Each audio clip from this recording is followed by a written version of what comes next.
Welcome to the Big Week in Gaming podcast. And what do you know? It's been a big week in gaming. I'm Intergot for episode 65 on this Sunday, the 19th of December, 2021. In this week's show, we'll be discussing some epic Assassin's Creed announcements, highlights from Nintendo's Indie World Showcase, our review of the 6-part doco, Power On, the story of Xbox, and we announce our Game of the Year, the most important Game of the Year, as part of the Big Year in Awards 2021 special. Shut up! This is when the intro song. Great. That was. I gotta say I think that's one of the That was a really best good intro, yeah. in this week's show we'll be discussing. I think that's the best you've done in a long Yeah. time. I got Well done. The intro song didn't work for some reason. I wonder if it's because I like sometimes I'll bold the words. So it's like that's the emphasis. Oh, Can you just sing it, Swinny? Can you just sing it now? do you want me to try? Shut up! Do you want me to try it one Big last Wig's on time? the Do you want me to try? radio. Do you want me to try or not? Give it a Alright, shot. I'll give it Yeah, one press the last button. shot. What could go Ready? wrong? Ready? Let's do some karaoke. Shut I can't hear it.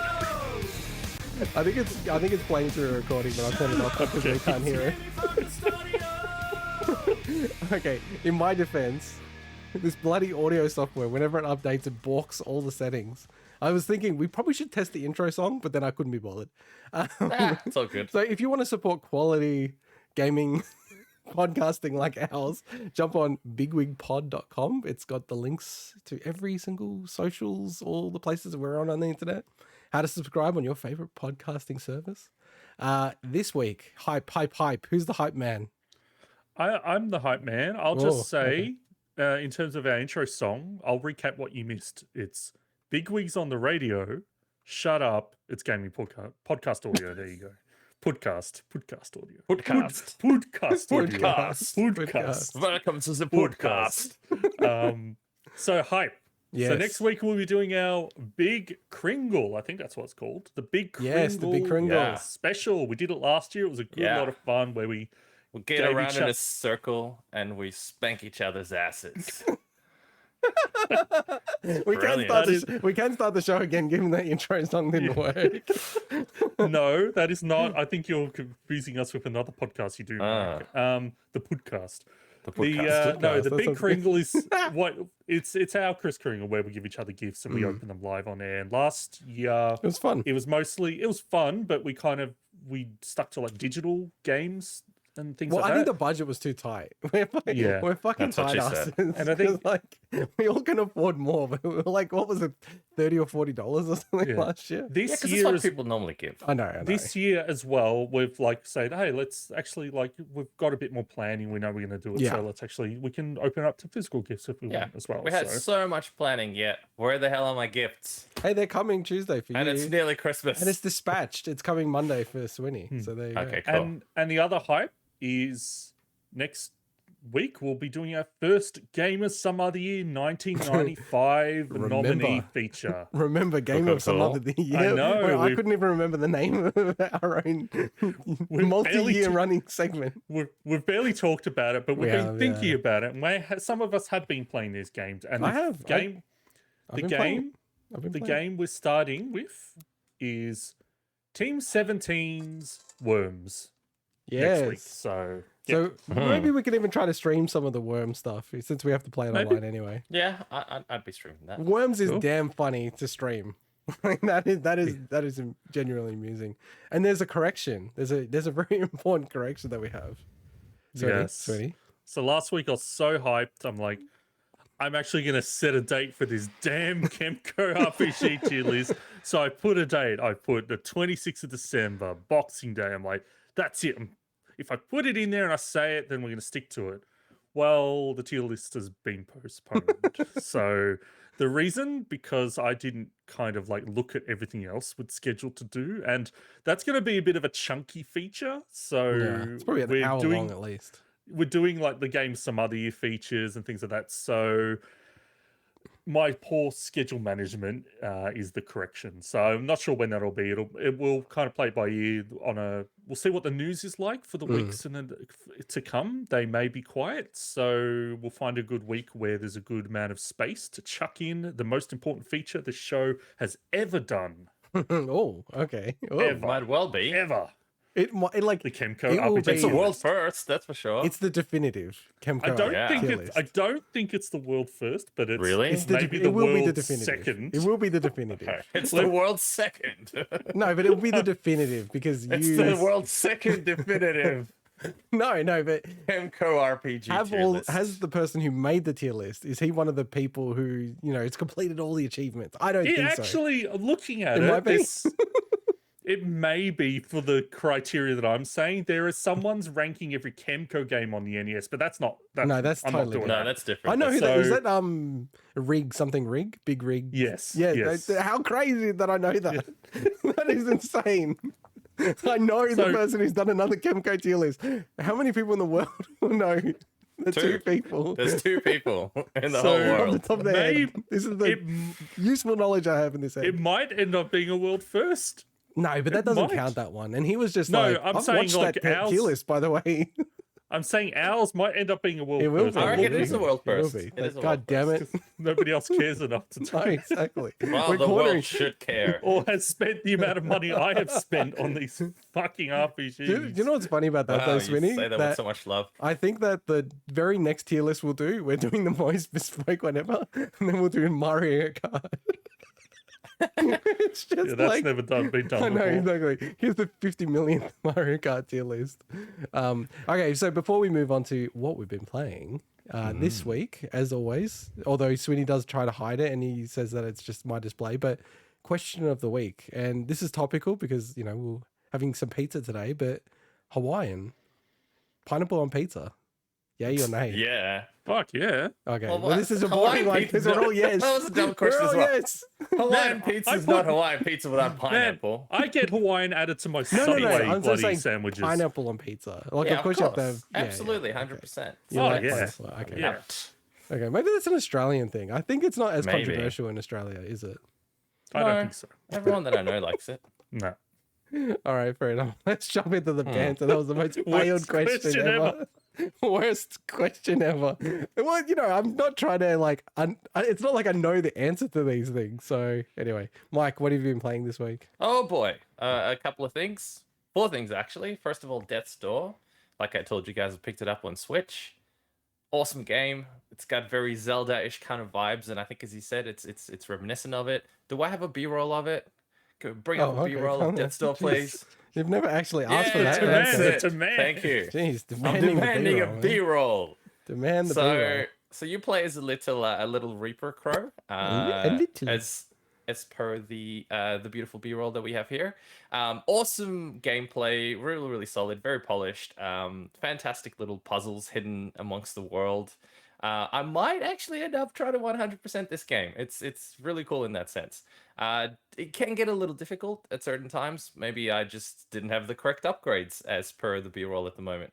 But in any case, awesome game, highly recommended. I paid the full $30 for it, don't regret it one bit. It's perfect for the Switch. I know you're a bit of a stickler for does it run really well into God? Yes, it Yeah. does. I mean, it Is feels it like a solid. 60?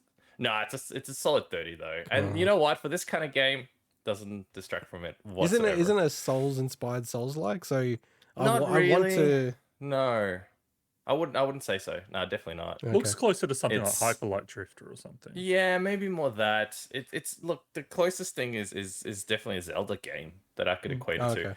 So you collect souls because you're a Reaper, Oh, but then when you definitely die, doesn't sound like nothing a Souls happens. like or anything. No, but it's not because that's where the similarity I guess ends because Okay. you use the souls to buy abilities, but you don't lose them when you die. There's none of that mechanic, so it's fine. It's more like just a traditional adventure kind of game. Hey, So you're, that's really you're cool. sounding a bit echoey. Can you Echoey? get your microphone a little bit closer? Yes. Yeah, Hello? cool. Yeah, not Hello? super close, dude. Not super close. You just Okay. sound very far away, and you got Why yeah, am I sounding echoey? That's weird. yeah. It's better Okay. if you're closer. Hang on, wait. I have a fix for this. Jesus. Wait. All right. What the hell is? He's got sound dampening things. This is a lot of people listen Okay. to it audio only. So- Sorry, people. He's now smuggling his head around sound dampening. Is this better now? That Am sounds. I- It Oh my does God. actually sound Loud amazing. and clear. It does sound amazing. Hello. You're like I'll just do. you're so far away from the microphone, and then you'd be an absolute cockhead and go super close with insulating foam. All right, so let's move on to the next game I played, which is Halo Infinite. Beaten, right? So, beaten. I have completely finished the campaign of this pseudo open world game because it's open world with sort of what felt like the very last sections of the game were really, really linear, as in ridiculously linear to the point that having not fully played previous Halos before, but playing them enough to get the gist of it, I really feel like the end of this game was just rushed to get it out. It's so much asset reuse, level design reuse at the end of the game, stuff told through not even proper cutscenes and stuff like that. I just feel like they run out of time and just had to ship this thing out the door. In saying that, solid game. Quite enjoyed it for someone who's not massively into Halo. The gameplay's fantastic, especially in the proper open world. Absolutely enjoyed the gunplay in this. But again, the linear indoor court, like what's showing in the B-roll now, just boring. I really, really hated that. Like, I didn't think I would finish it, but I kept powering through. Honestly, having recently played some of Halo 1 and Halo 2 again, that is actually what those games are for half of them. There are the classic areas where they're open and you're in the vehicles, which what Halo's known for, but there are lots and lots of corridors. Yeah. Yeah, but I feel like and some I think of them Halo where 3 you're is a like, bit like that as well, Swinny. Yeah. There's the whole sections that are just like very linear, very corridor to corridor. Halo 1 is the worst for Yeah. it, where you're just running around hallways that look the same, and you're like, I don't even know where I'm going, but this looks like a door I haven't been in, and it's kind of like just keeps going with waves of enemies. You could almost say, Swinny, that it was a bit rushed, Halo 1. It was almost like they were trying to get it out for a certain new third entry into the console. Maybe there should be a documentary about that. they should, if they don't have one already. They should make one. Yes. Oh my god, did you hear about this new Xbox documentary? Oh, we're what? reviewing What is it today? called? It's called Power on the Story of Xbox. Oh, wow. I wonder if they damn, I cover wish it. I someone could doubt that review they'll that. cover Halo. in this Nah, probably not. documentary. It's not a big game for the Xbox franchise. So, Mike, Speaking of Can another I- game that's not big, no, I'll just ask you just quickly on Halo Infinite. So, that was a good segue, Swinny. You ruined it. no, because I was wanting to know this. Are you like you were a Halo hater before, right? I wasn't a Halo hater. You were a Halo hater. You were a Halo hater. Don't deny Alright. it. Fine. I wasn't into Halo. I didn't Has like it this at all. convinced you outside No. of obviously the things you don't even know my question yet? He Has this doesn't- he convinced doesn't you even- that the campaigns of the other games may be Just worth no. checking out at all? Even Kind co-op, for of. instance. It's a weird one. Kind of. I kind of actually wouldn't mind pushing through the anniversary collection. I think it is. What's the Master Chief Collection. the Master Chief collection? Yeah. So, tempted to play that, to be honest. I am. Okay. Look, I think the story's interesting. I've never been a huge fan of the lore. I think it's got some amazing concepts in it. Really, really cool concepts in it. But the problem is, it's just, to me at least, put down by the fact that I don't get the direction that we're trying to take the game in. I'm trying to take the world seriously, but I can't because it's got so. Go on. let's not so let's not much. explain anything to anyone. Let's just leave it there. Just leave it there. Because it's got so much I don't know, it's trying to be too funny that I lose the feeling of the game. All right, cool. I like something like Mass Effect that has a few jokes in between, but it takes itself Which It- also it copied doesn't Halo seriously. to a big degree, right? not really sci-fi. I mean, sci-fi and number of Yeah. things you can do. Thank you. Thanks for answering my question. But yeah. So shutting you in a down. roundabout kind of way, I think I will actually give it a crack just to see how play far with into you. the series I can get. Not that you ever want to play any co-op game with me, but I just can't. I'm not into committing. You know that. It's time, Paul. it's time for exactly. I just don't want to commit to Exactly. anything. I play randomly. I don't have like the let's jump on at 8. I'm like, I play whenever the heck I get half an hour to play kind of thing. So I can't So commit. with that short amount of time that you do play games, you're always playing games you've never played before, isn't that right? Yeah, I tend to always play new games, yes, including a game that I've never ever played before, Grand Theft Auto 5. And what are you playing it on this time? This time it's on PC. I never finished it on PC. Finished it on whatever other platform it's on, I think, but I never finished it on PC. PS3? Yeah, well, I think I have a PS3 copy somewhere as well. Even though I originally played it on 360, and then when it came out on Xbox One as well, and clocked it multiple times on both. I just love the game, man. I just love chilling in the game and just walking around and just doing random things. I don't think you're unique. Very... No, definitely I'm not unique. What is it? The second best-selling game of all time behind Minecraft? Yeah, I guess in Swinny's definition, it's the #1 selling game of all time. Yes. Even he had to think about it. It's not true in his mind that Minecraft isn't a game. I don't know. Does it actually? Is it in terms of revenue the biggest selling? No, I think not copies. in terms of numbers. Copies. I think it's No. over 100 million I'm or saying something. is in terms of revenue, is it more than Minecraft? I don't know that answer, Swinny. Well, Yeah, They've given a lot away. No, I was just knowing that obviously Minecraft does have some monetization, but nothing on the level of Grand Theft Auto. So I was just curious. Oh, but yeah, mobile games would be way ahead if you want to start measuring those things. Fair enough. So this is why they made so much money. I was in the Epic store and I'm like, oh man, I can get this for $8.99. Fantastic. You didn't buy it on Epic, did you? Well, I did, and I'm thinking to myself, don't you have it on Steam? I don't have it on Steam, and I'm like, I'll just get it on Epic, and then I don't have to figure out what the fuck my Rockstar password is and all that shit. Oh, so you have it on the Rockstar launcher. But Anyway, I downloaded it on Epic.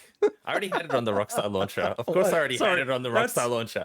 That's $9. Sorry, that's $9 to save you a click of reset my password. But here's the Epic best is part. not a good launcher anyway. Wait. Here's the best bit. It didn't save me anything because it still uses the Rockstar launcher. I bought another copy of the stupid game. That's awesome. You got punked. $9. You got punked. Yeah, I got. You really literally got what you deserved. I totally deserved that one, just because I couldn't be bothered opening up Rockstar and figuring out. Awesome. So yeah, that was a waste of $9, and now I need to play the bloody game to justify the $9 that I spent on it. Oh, Can't you gift that? whatever Surely you time. can gift it. That is a No, classic. I've already used it's linked to my That accounts is now. So, a classic moment Yeah. on this show. but what I don't love that understand so much. is what I don't get is exactly how the copies work. Because like the save file doesn't have my old save, so do I have like two copies now of the same game? I don't know. You'd be mad if it just wrecks it, so it can't work. It's completely destroyed, and then I can't play it either. Best $9 I ever spent. Oh, man. It's $9 investment of my time to not play this game. Shit, that's really funny. And the last thing that I By the dabbled way, in you did actually sound Yeah. like 100 times better when Oh, you had the fuck. panels next to your head. I think Yeah, I'm the gonna have to- microphone is just What too if far away from what your if mouth. what if I just like put panels? No, we can't see your around? microphone. We can't see Have you your got? microphone. Have you got? No, Your the door microphone's open or like something? literally. The microphone's this Put it in your mouth. far from my mouth. Then I'll be happy. Okay. This is literally right next to my mouth, right? Okay. So this is where the microphone is. It sounds pretty Like, good. See what I mean? Like it's right here. You Can sound like see you're it? in NPR or see something. Can you see the tip just in the corner? Yeah, I want to see just the tip in the corner. Just the tip. There it is. Just the tip. Do you want me to lick the tip? Mike, what's Prey like? What have you been playing? Okay. Prey? So the last game that I played, so back on topic, is a little bit of Prey on PC. Again, Did you buy it on Epic? I To guess 'cause clarify, it's technically a different version than You're the talking Xbox one. Arcane's Prey, not Yes. Human Head Studios, or whatever they're The called. new Prey. Yeah, Arcane. Yeah. New or Prey, yeah. And it's definitely Arcane because the characters look like something Arcane would make. But anyway, I know it's Arcane. So I'm at the start of that game. I probably only put about an hour into it, if that. I feel like it's such a bloody underrated gem. As in, everyone knows about it. People have talked about it, but it doesn't get the love cult it classic, right? deserves. Oh, it's an amazing game. Yeah. Yeah. It's really, really cool. So cool. So many cool elements about it. So the problem is, of course, in between all the other games, I think once I finish Death Door, when I'm right at the end, I suspect, because You're I've at got all the Death Door upgrades of and Death everything. Door? I must be around there. Grand Theft Auto is one of those games you just play over the course of a year, so it's fine. I might actually finish Prey this time. So yeah. I pray that you finish that game. Thank you. So Thank you, moving pun man. moving into my updates. As part of Game of Some Other Year, we've got Chrono Trigger. That's one game I've never played. I'm a huge Super Nintendo fan. Played a lot of RPGs on Super Nintendo, not as many as Swinny. But this one, look, honestly, I'd started this one. This is a bit like with your Final Fantasy 4, Swinny. I feel like I've started the first hour of Chrono Trigger about 20 times. Yeah. And it just didn't hook me.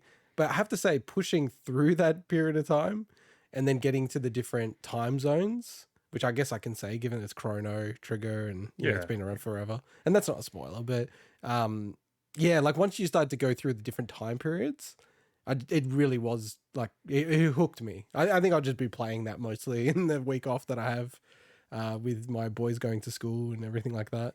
Other than that, also watched the Power on doco. We'll cover that later. And excited to say that the Analog Pocket is on its way to Australia for me. I already got mine, baby. No, you don't. And it's due Tuesday. So I'm quite pumped about it. Hopefully. I've got That's two awesome. on the way. Wait, there's a lot of things due Tuesday. I'm skeptical of this Tuesday. Well, it said Monday originally, and I didn't believe that. And then it's slipped to Tuesday. It's in Hawaii at the moment. What's Okay. the first game you're going to play on it? Yeah, I've been actually thinking, should I spoil it? I mean, it's like, you know, the anticipation of it. I was thinking of playing Final Fantasy Tactics because I haven't played Wow. that. I haven't played The that. Tactics Advance, yeah. Yeah, Tactics Advance. Yeah, But yeah. you like I just know that like I love that genre, and a lot of people feel like that's the best game in that genre, or like at least up there with the PS1 game. So yeah, like I'm super keen. Like I think the only thing I was like hesitant was like, shit, it's pretty chunky, and then part of me was like, maybe I'll play Aria Sorrow for the 50th time. Like I've played those games so many times, but they're just so good. I'm like, oh, I don't know. But I think I'll crack Final Fantasy Tactics. But yeah, I'm really pumped about it. If we do get it, if I get it this week, we'll cover it on the show next week. And then I'm also doing some funny stuff with it on the side. We'll see if that eventuates to anything. And if we lose our channel, you'll know why. Yeah, exactly. Oh, we do know why, yeah. Yeah. All right, Swinny, the non-Halo hater. Yeah, so I've been in a bit of a mad race to finish my New Year's resolution, specifically the Final Fantasy one, because the other two are wrapped up. Join us. And Join us in as failing. As we will talk in the next section, my Assassin's Creed one is safe now, so we're all good with that. Maybe. No, we are safe. Maybe they just drop a little DLC on drop, New Year's Eve. drop another one. Drop a Anyway, we'll little free talk about it DLC. in a second. So I have actually put quite a bit of time in Final Fantasy 4. I'm probably 3/4 of the way through now. Now, can I ask you, are you cheating? Are you speeding up the game? Save states? I mean, I'm only using save states in terms of like, Ooh. it's, hey, I just want to like come back to the game. You know, I'm not using it for save scumming. It's weird. It's not a game that feels like you don't get much benefit out of save scumming that game. I think. Oh, really? So Okay, fair enough. not really. Like, because yeah. Anyway, but I have also spent a lot of time on my 12 Days of Christmas challenge that unfortunately Xbox I had to put on achievements, right? hold. Yes, I was about to explain a little bit more, but yes, for true achievements. And I put it on hold because I need to get through those Final Fantasy games. So, but the games I did play a little bit of Plague Tale Innocence again, which is, again, man, I talked about it last year. The start of that game is just so heavy and so dark. It's kind of like it's man, it hits you in it hits you in the feels. Balls. It's like, Also played a little bit of Warhammer 40k Inquisitor Martyr, which is like the top-down kind of Diablo style, but you know it's a bit more arcadey shooter than something like Diablo. That game seems pretty cool, but runs like crap on consoles. Like there was no setting I could find that kind of felt right. So that's a bit of a shame. The other game I'll call out that I played a little bit of is a game that Mike is well aware of, which is called Morbid the Seven Acolytes. So what'd you think of that? I don't know. It feels like they've chucked in Souls mechanics in the game that doesn't feel like it needed it. Like it's a game that feels held back by stamina mechanics. Like because it's like a top-down or isometric kind of game, but that they've chucked all the Souls stuff in, and it just feels it. Forced? I'll see what I feel like. Yeah, it does feel forced. So, but I've only played through like maybe literally like 45 minutes, so it's very early. I'll come back to that probably next year. Yeah, let me know. And the only other thing I'll say is I played through and completed Justice Chronicles, the game that I put on hold a little bit, the last Kemco release. And I said last time that this game ain't that great. I've got to correct myself on that. This game's actually pretty good. As you learn the system, I felt that it just had too many systems in it that overcomplicated it. Once you get your head around that and just kind of say, you know, okay, the fact that all my characters have equipment as well as all their kind of like spirits that you equip them, like Guardian Force style from Final Fantasy VIII, they also have equipment. And you're like, okay, so I have to manage like all this equipment. Once you kind of just stick some equipment on those spirits and don't care about it and whatever. And it actually is not a bad game. I'd say it's up there. Kind of actually, when we get to the tier list, we'll see for Kemco. But it's kind of, I'd say, don't spoil it. Come on. But no, just to wrap up my thoughts on this game, I'd say it's probably like, you know, I'd say for a hit point game, it's kind of average because generally there's a higher quality than the other Kemco games. But yeah, spoiler alert. That's my. Well, I'm not going to forsake the fact that I'm talking about this game in separate circumstances. We know half the tier list now, so. Oh, you know half the tier list that's like 35 games, do you? Yeah. Like 16 right, of them are obviously worse than the other 16, and you just spoiled it to us. Mike, other than Justice Chronicles, name me one other Kemco game that you could predict my placement on the tier list. Ooh, I reckon. No, can I modify that? Can I modify that? Name one Kemco game. Okay. Other than Justice Chronicles. I've talked about them enough on the show. Okay. I don't blame you if you don't. But you do secretly. No, he's Googling. I'm not. Yes, all right, we're moving on. Hands are in the air. I'm not Googling anything. Hands off the equipment. Inferior Oculus Magical Journey Justice Chronicle. All right, let's move on to the news. Let's jump into the news. I don't know. And Swinny, it's been a massive week for you. It has been. This is like big week in Swinny. It was big week in Mike last week, and this is big week in Swinny. Oh, it was definitely a big week in Mike last week. Oh, yeah, baby. Still feeling it today. So it was an Assassin's Creed bonanza this week. So Ubisoft announced, as we alluded to last week, and that was leaked, their biggest expansion ever. And we also knew that they had another piece of content, DLC, on the way that was meant to drop in December.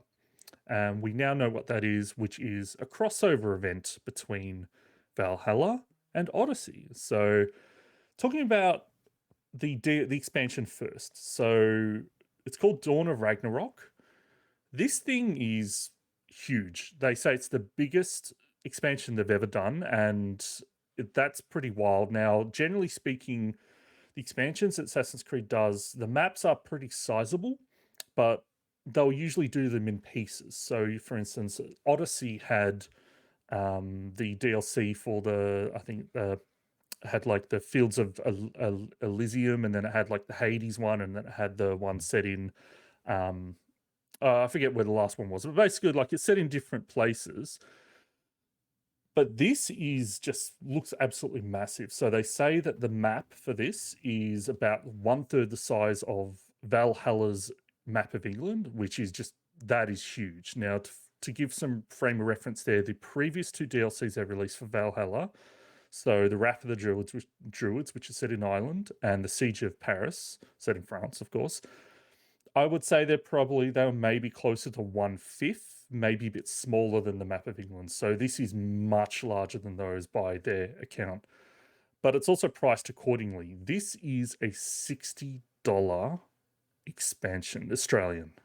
But I had to switch back to Facecam because I read your notes. I was like, wait, 60 Australian dollars? $60. Like, that's just for context, it's 60 Australian dollars. That's pretty much like a full retail price of like the old gen. So to be fair, the new gen games are kind of selling for around 100 Australian dollars now, like PS5 games and stuff. But it's the third of the size, you're saying? So of the map now, to this, I'll explain what you're kind of getting for this. Okay. You are apparently getting 35 plus hours of content in this expansion. Decent amount. You're getting essentially a game, a full retail game as part of this expansion. Now, I do question the fact that, you know, like maybe I haven't read this somewhere and it doesn't. This could almost be a standalone release. Like, but the fact that you have to have Valhalla for this. But anyway, this does look awesome. Obviously, it's very expensive. Obviously, I will buy it, but you have to really weigh up if that's worth it for you. It's developed by Ubisoft Sofia. So they were the developers behind the great Assassin's Creed Rogue, and also the developers behind Assassin's Creed Origins Curse of the Pharaohs DLC, which was actually very good. And I can see, like, Curse of the Pharaohs was very based in like Egyptian mythology as well. So that'll lend them really well for what they're doing with Dawn of Ragnarok, because just based on the name, this is set in the mythological side of Valhalla. So in the main game of Valhalla, you do actually visit some of the Norse mythology realms already. So you visit, was it Asgard and Jotunheim? In this game, you actually will be going, and forgive me, I'm probably going to butcher this, but I think it's Svartalfheim is basically the one realm you looked that up, this right? is. Yeah, and I found this hilarious channel that does like really weird pronunciations. But basically, it's the Dwarven realm. So it's got some it's got a great setting. Obviously, it's going to be huge. And you basically will be taking on, I think it's Thurta, like the big legendary like fire giant of Norse mythology. So I think it's got a really, really cool setup. And there's a whole bunch of new abilities that sound really, really cool. Like you can transform into a raven, you can turn your body to magma. It's like it's obviously over the top. But that's often what Assassin's Creed DLCs are, especially since I'd say they've really started heading that direction with the Assassin's Creed 3 DLCs, the Tyranny of George Washington, where they kind of, gave you all these super powers and things like that. But yeah, I think this is really, really cool. But honestly, it's not my favorite thing that they announced. My favorite thing they announced was actually the crossover event between Assassin's Creed Valhalla and Assassin's Creed Odyssey. And that is because, as we've talked about many a time on this podcast, controversially, Assassin's Creed Odyssey is my favorite game in the series. And not only that, Cassandra is my favorite Assassin's Creed protagonist. So this will actually be a crossover event between the two games where they're adding a new quest in their old game, Assassin's Creed Odyssey, and they're adding a new quest in Valhalla. And they both kind of... That's cool. Apparently, I've heard that you need to play the one in Odyssey to kind of make a full sense of the other half of it. So if you don't have Odyssey, then obviously, apparently, you're not going to get the full story behind the two, which is a bit of a shame. But this is obviously an event for the fans, and the fans would own both, you know what I mean? So they did make Odyssey free to play for a few days as well, but I think that's finished as of today. So, but yeah, so this has already come out. It was a free update. Now, I was worried that this would screw with my resolution to complete every achievement in every Assassin's Creed game, which I've done by adding new new achievements by the end of the year, but there's no achievements related to these crossovers. That's actually really cool, I think. So that's what I think true love is in this context. You play it because you want to play it. You want to enjoy the experience. I know. And as a real fan, not... Yeah. So I've cool. heard like it's not the most amazing thing in the world, but I just love the concept. Like this is the first time they've ever done an event like this. But think about it, like there's very few games where this has ever happened in the industry. It's certainly probably happened before, but it's just it's cool to have two parts linked from the previous game. Well, just on that though, can I ask? And the broader question here is, how they're almost trying to move Assassin's Creed into a live service type model with Assassin's Creed Infinity, yeah. Yeah. Is it Infinite or Infinity? Infinity, I believe. Okay.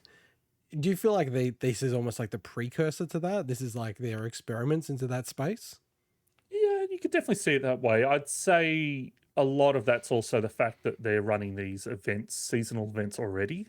So they've, got the Christmas event running. They've got the different, that are based on Norse historical events and things. But definitely, testing the waters. And as part of the update for Valhalla as well, they've done what they've called like a data restructure. So the file size of Valhalla is actually now smaller, but it does require an entire re-download, unfortunately. How much smaller is it? Just ballpark. I haven't checked yet. I haven't updated okay. it. So I was actually going to mention I haven't tried this crossover event yet. Now, I mentioned earlier in the show that I'm focusing on my Final Fantasy games at the moment to wrap up by the end of the year.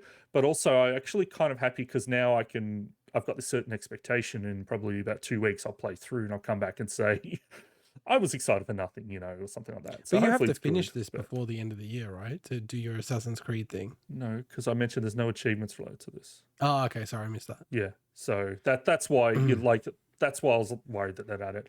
But unless at the last second they make a New Year's Eve adjustment to the achievement list. Imagine if they did that. How pissed would you be? Yeah, let's not say it. Let's not even joke about that. But yeah, I think it's really cool news. Obviously, it's not the only news this year at Assassin's Creed, but I think it's the biggest of the year so far. Oh yeah, definitely. Or well, the biggest of the year, I should say. Yeah, no, cool. All right, and moving into a surprise announcement this week, which was the Nintendo Indie World Showcase, announced and went live within 24 hours. The right way to do it for these kind of events, in my opinion. We've picked out 2 items from that announcement that we find interesting. There's plenty more on it, so you can jump on and watch the whole showcase. I think it was about 20 to 30 minutes from memory. It wasn't too long. Kind of zipped through. I actually watched it all live. Oh, no.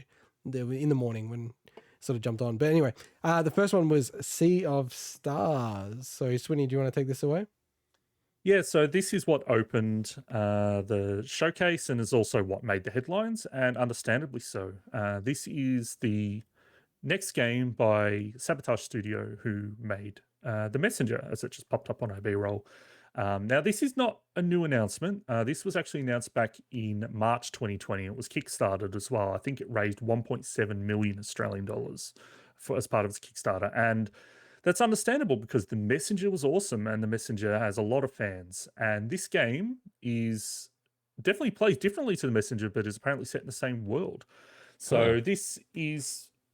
Sorry, Mike, you about to say something? No, I'm surprised. Looks different to me. It'd be interesting. It'd be great if they had the shopkeeper from The Messenger pop up somehow. But this is actually due for release at the end of next year, so it's not about to release or anything. But it is currently confirmed for PC and Switch. But they have teased that other console or other platform announcements are due fairly soon. So I think it's going to be on everything by the sound of it, or at least on PlayStation. So this is an RPG, and for anybody watching the footage on our clip here, no surprise that it wears its its influence on its sleeve, which is Chrono Trigger. This game basically looks like a real cool modern version of Chrono Trigger, but it's not the only inspiration. So its battle system's definitely and the map and everything you saw very Chrono Trigger, where it's got like an ATB style system where your placement on the map actually makes a difference with your, the cone of your attacks and the spacing, and you can do crossover attacks with your party members. But they've actually added in like a Mario RPG or Paper Mario style reaction based attacks. So press do the timing based on blocking attacks, and I'll talk about that in our Game Awards later because I played a lot of those style of games. But also they say Illusion of Gaia as well, or Gaia, however you say it. I always say Gaia, but yeah. Gaia, yeah. So, which is a great game to want to, to kind of get inspiration from. But there's no random encounters, which is awesome. And we'll have lots of side activities like fishing, cooking, card game, cool stuff there. It's apparently a guest composer. I don't think he's probably the sole composer on the game, but Yasunori Mitsuda, who actually composed Chrono Trigger as well as Chrono Cross and Xenogears and Xenoblade Chronicles. Wow, that's awesome.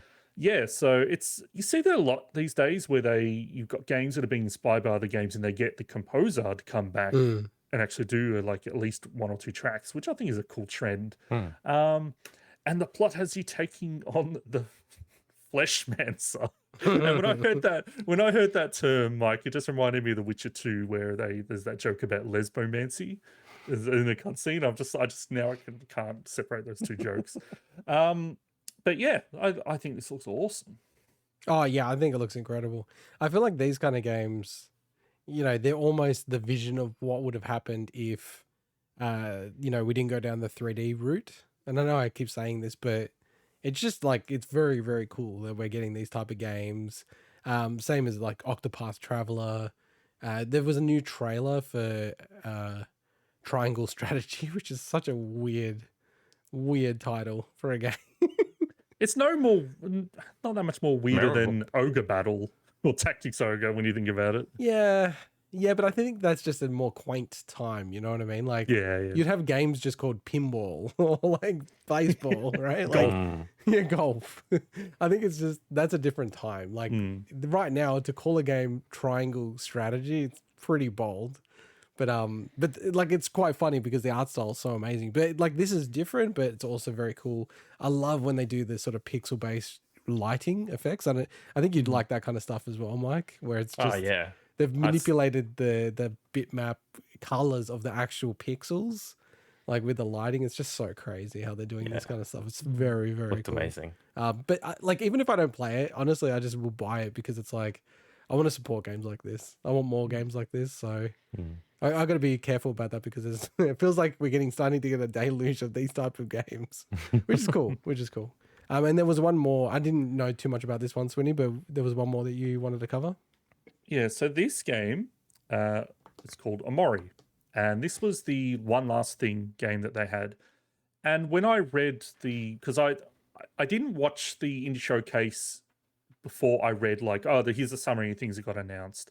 And I'm like, oh, yeah, I'm not sure what that game is. And then when I actually watched the indie showcase, it jogged my memory. I remember this game. This game has been around for ages, or at least has been talked about for ages. So this was Kickstarted back in 2014. Whoa. Yeah. So this game has been in production for ages, and it only came out December last year. And I'd forgotten all about this game. I didn't know it'd come out already and everything like that. And honestly, the indie showcase did not do this game justice at all. So I didn't actually choose the trailer that they used for that. I chose another trailer. Now, Nintendo's obviously, they focus a bit more on things that are going to be a bit more family friendly in terms of their presentations. This game, it makes sense why they didn't show the trailer that I've got, because you'll see that it actually gets a lot darker. This game is pretty wild. So it's the brainchild of Japanese artist called OMORI, and it's based on their webcomic series. So that's why it had already had fans to get Kickstarted back in 2014. I think it raised 30,000. Sorry, not 30,000. That was its goal, and it raised $285,000. So it absolutely smashed its goal. But yeah, it was in development for 6 years. It was originally, one of the stretch goals was to release on the Nintendo 3DS. But with the Nintendo 3DS kind of reaching the end of its life, they moved the development onto the Switch. And this is actually a game built in RPG Maker, specifically RPG Maker MV. Now, we don't know if the Switch version is using the same platform engine as that. I'd assume it probably could, and they'll probably make adjustments necessary. But it's actually about what's called a hikikomori. So that's like a shut-in, like a social recluse. And it's a big thing, not a big thing, but it's a trend in Japan that there's people that kind of stay inside all the time. And it's about a person like that also has like an alter ego, and it's a very psychological, it's basically a psychological horror game in many ways.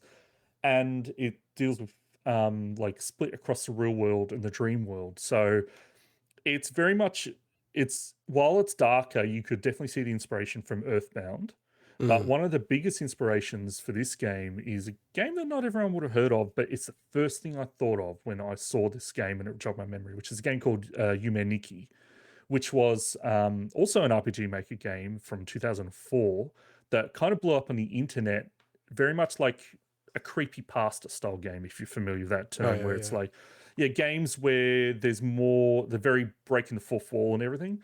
But what I really, really like about this game is it plays into the whole psychological part. So the battle system, while it's a turn-based battle, it's actually based, it's kind of like Fire Emblem, where you've got your rock, paper, scissors attacks. And I don't know if you can bring up that image, Indigot, that I shared with you before. What image? The image that we're going to overlay. No idea what you're talking about. You're just bullshitting me. So you can see, for anyone watching on YouTube, that the actual emotions of happiness and being angry and sad, actually form that rock paper scissors of the battle system, which I think is really, really cool. And then there's actually status effects that take it to further down the extremes of emotions. So really, really cool ideas. I'm actually now super pumped to try this game. I didn't mention it's actually coming out in Q2 next year, so it's not too far away. Yeah, so I don't think Nintendo's Indie Showcase did this game justice in trying to explain it at all. But I kind of understand why they didn't get into the psychological horror part too much. Yeah. So.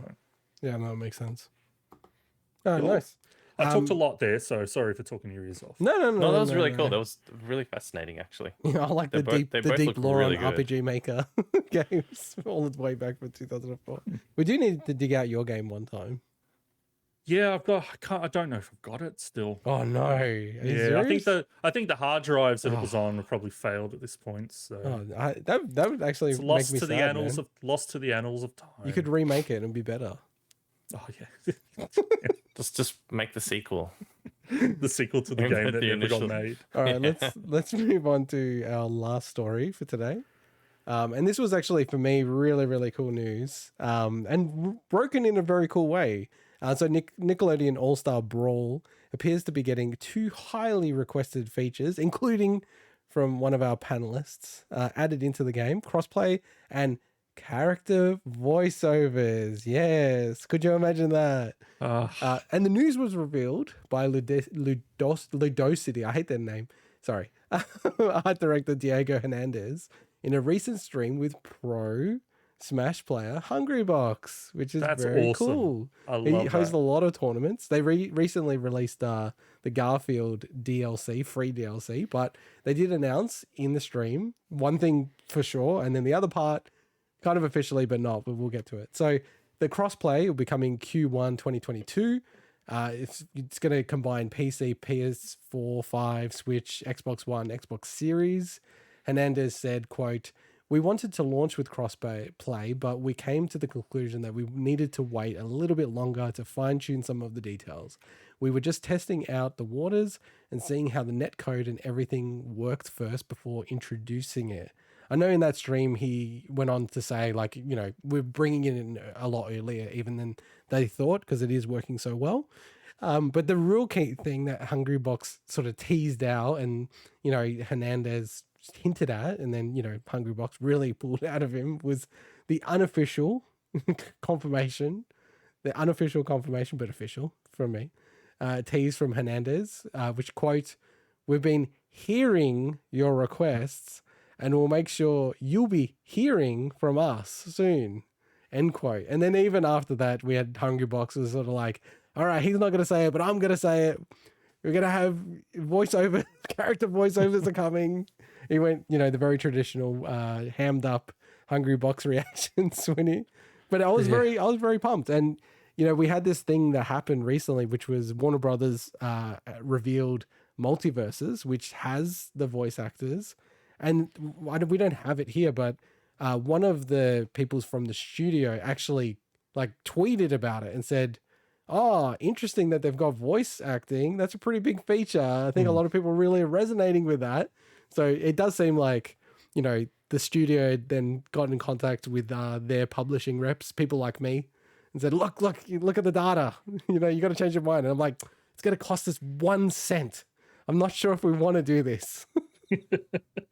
I really feel for Ludosity because they obviously would have wanted this from the start. Oh, yeah. And it's so telling watching the game because I still don't have the game, still haven't played it. But as a spectator, the game feels lifeless to watch because it's the element you didn't realize is so important until it's gone. Yeah. Look, I went in on it. I wanted to support it because I think, you know, having competition in the platform fighter space is important as well.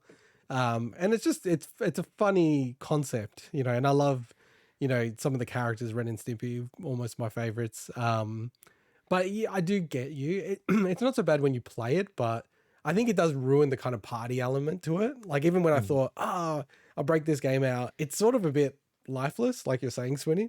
So that's going to be a massive thing that they introduce. They can't introduce it quick enough, really. And I didn't know that the last character got leaked. So that's just spoiled for me, Swinny. Maybe don't mention it. Okay, I won't mention it. But yeah, no, like Garfield that you mentioned was leaked at the same time as this character, so they Okay, fair both kind of. I'll tell you what, like we've got something in our one min for the swin about it, but data mining has kind of ruined a lot of the best part of gaming announcements, which is the surprise element. Because like you've got like people just data mining everything and just ruining it for everyone. I hate it. I honestly hate it. Yeah, Like, I hate it. It But doesn't. that's I why we're don't- not mentioning it. That's why we're not mentioning it because No, like, well, it's that's true. fine. That's fine. But yeah. I'm just saying it's like there's not this. What is there to gain from data mining, really? Like for things that are current, old things make sense a little bit. Anyway, Look, it's just I'll just say it like this, party because poopers. I love this kind of hacking kind of stuff, but I love it just for the exploration. It's like, wow, they've figured out something. We'll actually cover it to some degree in the big awards, right? Around Lance McDonald, is that right? McDougall? I can't remember his last name. Yeah, McDonald. Yeah. Because he decompiled parts of Near Automata, right? Like and mine through it and all that kind of stuff to find really cool stuff in it. And I think that stuff's really cool. I do agree with you, and I just wish these companies got smarter with this stuff. Like they're gonna hack it all to get like if you put anything in there that is gonna indicate something, it's gonna be found. So they got to get better at not putting it into games, in my opinion. So anyway, that's my rant. That's the news for the week. But before we close out the news, we do have a special segment where we wrap up the news, where we'll bring up a counter on stream. And Swinny, because Mike failed, the Halo hater, failed. And he's now going to do a nude run at the next PAX Australia in a mankini, he agreed the other week. And I've got it clipped on Twitch, where Swinny will have 1 minute to cover all the things of note. So last week you did do 180 words, and we said we're going to bump it up by 1 each week. So is it 181? It is 181 words. I love that.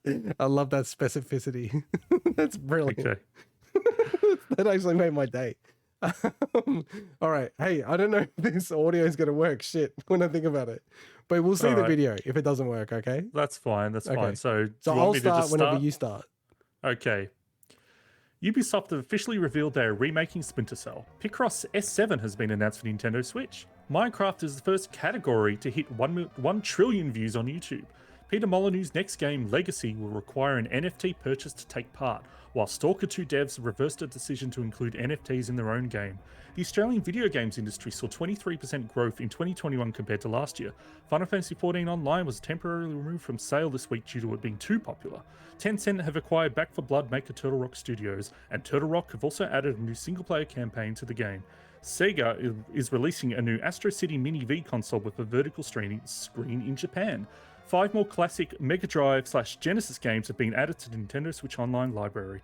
The Elden Ring closed network test has been data mined and spoilers are abound on the internet. And finally, streamer Dr. Disrespect is opening a new game studio called Midnight Society with former Infinity Ward and 343 Industries devs. You smashed that. You smashed that, man. Comfortable. Yeah, it's too easy. I saw our little I know what's going on with the ranch. That's how the hamburger is made. I felt like I walked out of the shower and I'm on stream. People are knowing what's going on here.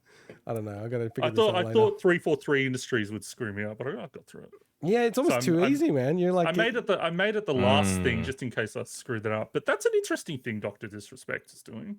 Like now he's worked I think he worked for Sledgehammer Games in the past. So he's worked on that side before, but what a cool name for a studio, Midnight Society. Yeah. I remember when this was announced, and I was cool. like, "That's a cool name, man." Wow. There is every now and then people have these names. And I'm like, "Damn, that's just a good name." I know. I it think just you rolls could off have the tongue. any name unless it's offensive, and it'll be fine, right? Over time, but that's a good name. Like 343 is shit. That's like I don't actually know what the reference is. I'm sure it's a reference. 343 is a Halo reference. Yeah, but it's boring. Yeah. It's just I know. it's shit. I know. So, what was the thing that the Astro City? I saw that pop up because I've got an alert because I want to buy an Astro City cabinet, like a full blown arcade cabinet. And it's popped up. Yeah, and it popped up this week, and I'm like, wait, what? Oh, okay. And the Elden Ring stuff, man, I'm on like high alert for spoilers in that space. The whole plot's been spoiled, supposedly. Oh shit! No Well, thanks. the funny thing is, like, plot. From Software games, like you have to decipher the plot anyway, so you probably wouldn't understand 99% of what's leaked. You know, if you ask me, what is the plot of Dark Souls, which I recently beat, I'm like, I kind of think I understand because I just You're skip like, everything. I don't care. Who's Belka? I don't know who that is.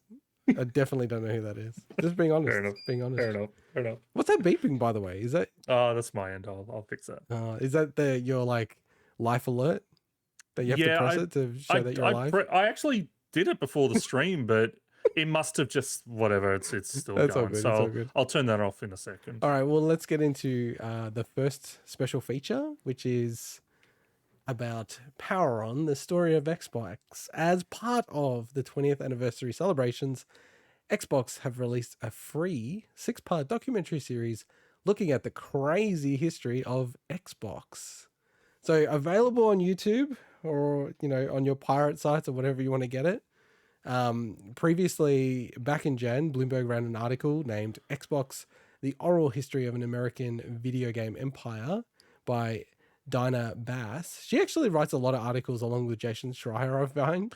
It's funny, you saw her name pop up in one of the documentaries so she's been with Bloomberg for ages, I didn't realize. Yeah, so we've covered some of these stories in the past, but so out of all of us, I'm the least fan of Xbox. I think, they're fine and everything like that, but Swinny's the mega fan and Mike's you probably play mostly on the Xbox if you have a choice. Yeah, mostly. I only played the 360 and I have no interest in anything beyond that.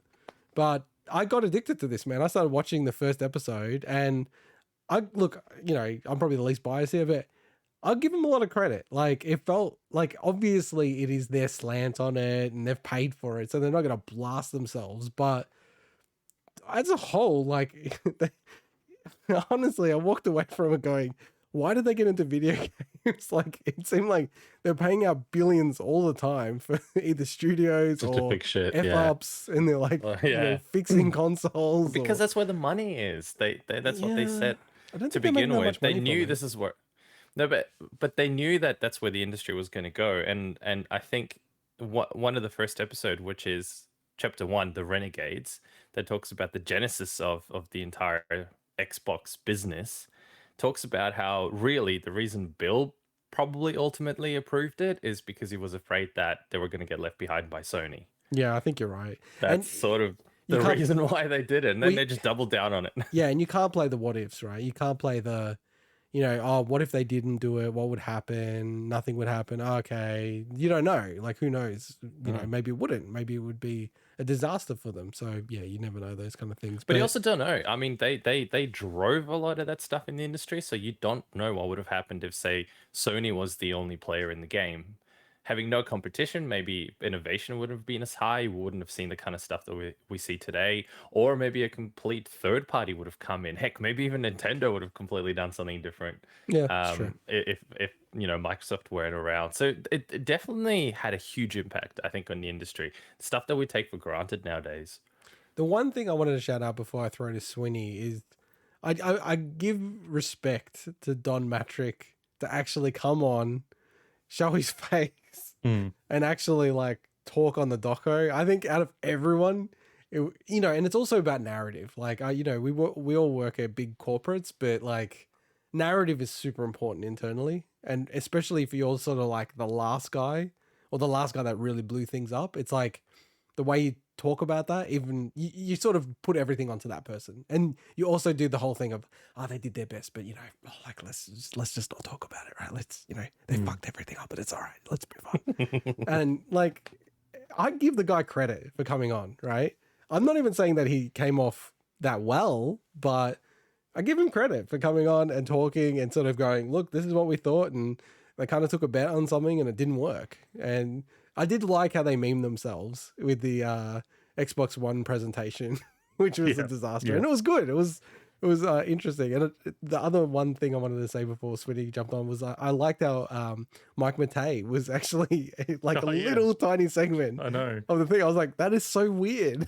And I loved it. It'd be so cool if it was like, if he was watching it, he's like, oh shit, that's me. What the hell? Yeah. But Well, yeah, I Swinny, think what did you think? You're the mega fan. They may have got clearance for some of those people we don't know. Like, Oh, there's I'm a sure, lot of yeah. Angry Joe in this one. Yeah, I'm sure.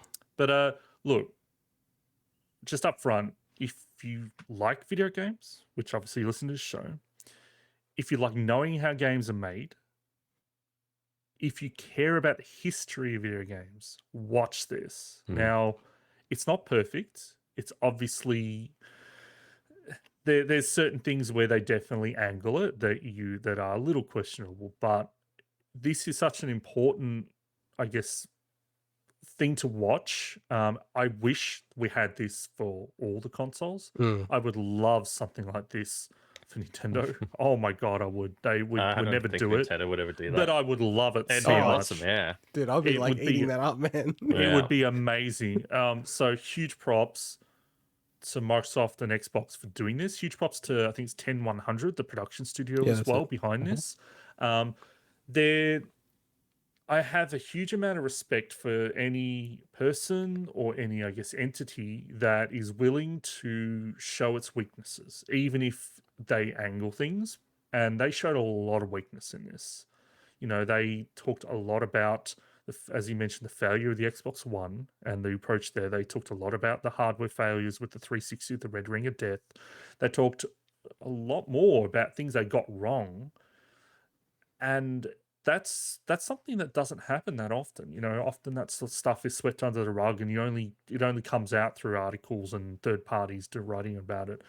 But it's just a great watch. I kind of wish that, because the majority of it, like I'd say the first half of it's almost all about the original Xbox launch and how the Xbox itself came to be, which was amazing. But I wanted them to dig a bit deeper on like the 360 stuff that wasn't the Red Ring and the Xbox One. So I understand they needed to reach an endpoint, which was like, okay, we need to talk about where we are now. But I kind of wanted more. I wanted like deeper dives in some of the later generation stuff, you know? Honestly, it felt like a 10-part documentary. Yeah. That they made a 6-part. Yeah. And they sort of got through the 4th, and then they were like, oh, we don't have the budget for 10. Making extra. Because it was weird. I agree with you. Like, 2/3 of it was just Xbox One. And then it was like really rushing through. Like, I'm pretty sure they brought up 360 and then the Xbox One in the same episode from memory. Yeah, it zoomed through really quickly, and it was kind of a bit crazy because like Xbox, I know they did touch on it, and I'm kind of glad about that, but Xbox 360 pioneered so many things that it honestly doesn't get enough credit for. Like when I got one, you know, that was really getting back into gaming a little bit, and then I went off it again, but like it was awesome to connect. Like Mike and I used to play like Modern Warfare 2 and Modern Warfare 1 actually. That's how old we are. Like the original Modern Warfare, like at night, you know, you have your headset. It's like a social media platform. Like it genuinely, like It was, I kind of forget it was before all the major social media platforms, like Facebook. It literally predates Facebook, and it was awesome. And it works, in my opinion, still better for me. The 360 worked better than like anything that PlayStation, Nintendo does, and Discord. Like I still just preferred the way that worked, and how, you know, and I'd imagine Xbox Series works as good, if not better, than the way the 360 worked. I don't know. I don't have one, but just something about the way it all worked and tied together. It was just simple. It was Was that simple. clean? I remember prior to that, if you wanted to play a game with someone, the last time I had done stuff, I had to put IP addresses Yes, in. that's what I was going to say. You know, like random shit here's like my that. IP address. Now it's you just go to their name, invite them to a party. It was boom. so sick, man. so the thing I had probably the most like you know, qualms with was they had an episode that kind of half the episode was focused on Halo, which is obviously important. Halo is their killer app, and you know that's what made Xbox. Yeah, for sure. But kind of the way they approach is Halo being the first to do everything with that. Now they mention it later, but there's like even a clip where they're showing one of the devs, and they've literally got a 64 controller next to them. That's what I was thinking too. I'm like, look, I never played GoldenEye that much, but really, I thought multiplayer. They laid it on very thick. They laid it on even very Turok was before that as well. You know, now the thing is like they skirt around it, so you could definitely like, you know, see, you know, it's word salad kind of stuff. But the one thing they said is like Halo was the first to do like the twin stick thing, which is just absolutely wrong. It was actually Alien Resurrection on PlayStation 1 that actually did that first, and it actually got slammed for it. So yeah, it was too complicated, right? Yeah, so I awesome. just, by and large, like everything else I was cool with. But obviously Halo standardized that stuff, and Halo was the first person that kind of bridged the gap between PC and It console. ushered in the era of dual. Yeah. Like you got to give it credit for like if they said it. I get what you're saying. I did also. You might as feel well. like, Sorry, you might as well move the Halo hater over to me. I also agree that they were laying it on a bit too thick. It was like Yeah. there was a line and they went a little bit. It was like one, plaudit too many, and it was like you guys are getting a bit over the top. But I would give them the credit of saying it ushered the era in of first person shooters on consoles with twin stick shooting. Yeah, that's fair enough. And everyone sort of were like, does that really work? I still prefer keyboard and mouse. I'm a dinosaur, right? But it's amazing to me that people are like legitimately, using a controller's better. I'm like, that's crazy to me. But it's Halo's got a lot to do with changing people's thoughts about how that all works. That was the first game that really changed people's mind about it. So a couple other random thoughts, I guess, for me to close off my, how I view this. I love that they brought up Jurassic Park Trespasser for Seamus Blackley as like, weird. Hey, that game was one of the biggest failures, and like he was the guy behind that, and he was like one of the key members. It was great. I loved it. The other one, I never knew how much I needed to hear Snoop Dogg talking about the Red Ring of Death. Like that made me laugh so much to have him talking about something so, I'm not saying it's niche because obviously it's not niche in gaming, but to have someone like Snoop Dogg talking about the Red Ring of Death is just amazing. But he's a big gamer. So also funny thing is, and I could be wrong, fairly certain, so they had like a montage. They had lots of game footage and stuff interspersed, which is, it's interesting to see which ones they chose for which and stuff.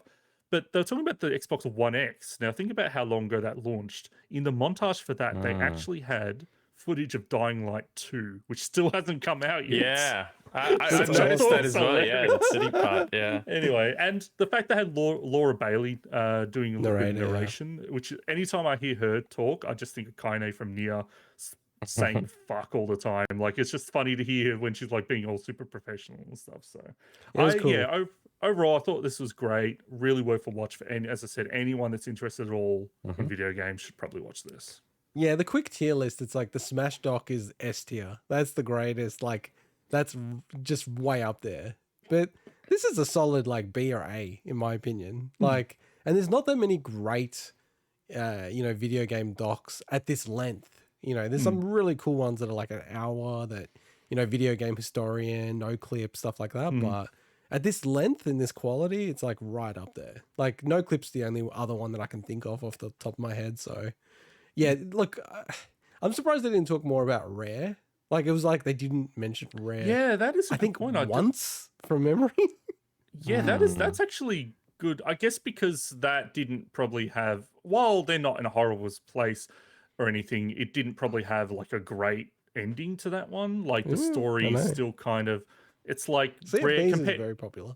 It is, but it's not the Rare that I guess people think of, So and Everwild is in development hell at the moment. So it just that was one thing that surprised me a little bit that they didn't mention at all. I did like that they mentioned the Nintendo stuff and they were very honest about that. Just like Nintendo had like absolutely zero like negative interest in talking to them about being acquired. Even having like Jack Tretton, the old CEO of PlayStation, that was cool. Coming up quite a bit. Like it's wild. I was waiting for Reggie to show up. He was in some footage, but I was hoping he would show up because he's been in. I think they did a round table with them recently, but yeah. But I think he understands this is a marketing effort. He doesn't want to help the enemy. Clearly, too much. yeah. Well, the round table was a marketing effort as well. Yeah, but like that's more of an industry. But they should have just had him on, and he should have just gone. We didn't want anything to do with it. That's it. Just. But the last thing I wanted to mention before we move on to our big year in awards is The Rock, and because I know you're a huge fan of wrestling, Swinny, but The Rock and Bill Gates is freaking awesome. Like that was awesome. Yeah, it actually is true. The random charisma that they had, and it's carried by The Rock, to be fair, and just Bill Gates allowing himself to look like a bit of an idiot. It was actually pretty awesome. Like it works. It really does work. It's one of those iconic moments in like video game, I guess, like not the gaming side of it, like the business side of video games, It's so cool. It worked, dude. It worked. And like I still associate The Rock with Xbox for some really crazy reason. So yeah, cool doco, check it out. It's free. So just jump on YouTube. Not many people have watched it, to be honest. So I looked at the view count. I was kind of surprised how low it was. So. To be fair, I watched most of it on you can watch the actual movies through the Xbox movie thing. Oh. It's also available through there. Yeah. So maybe some of the view counts To buy for free. Oh, Yeah. So maybe okay. some of the view counts would have gone through stuff like that. No, fair enough. Cool. All right, Swinny. Was that another ring or something? All right. Wait, no, I need to intro this segment. I'll turn it off in a second. Yeah. Do you want to I intro? think I get 5-minute gaps between them, and I thought I had more time. Go on. Intro this segment. Intro Okay. the big special. Screw the Game Awards, that event that we spent so long talking about in the last few weeks. Screw them.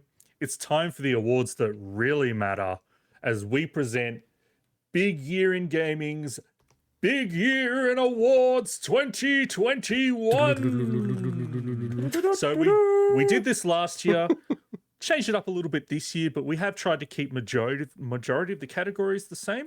There's 16 categories. Do we want to have a quick run through of what the categories are? Because Why not? I think it'll set things up. Why not? So go.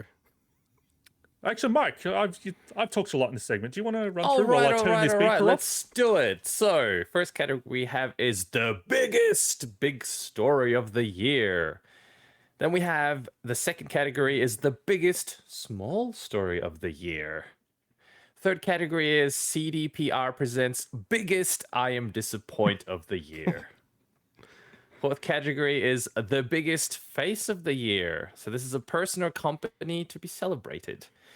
Fifth category is biggest heel of the year. This is the villain of the year. Who will that be? Sixth category is the biggest mic drop of the year. That's the announcements that took us all by surprise. Seventh category is the biggest broken record of the year. Who will that be?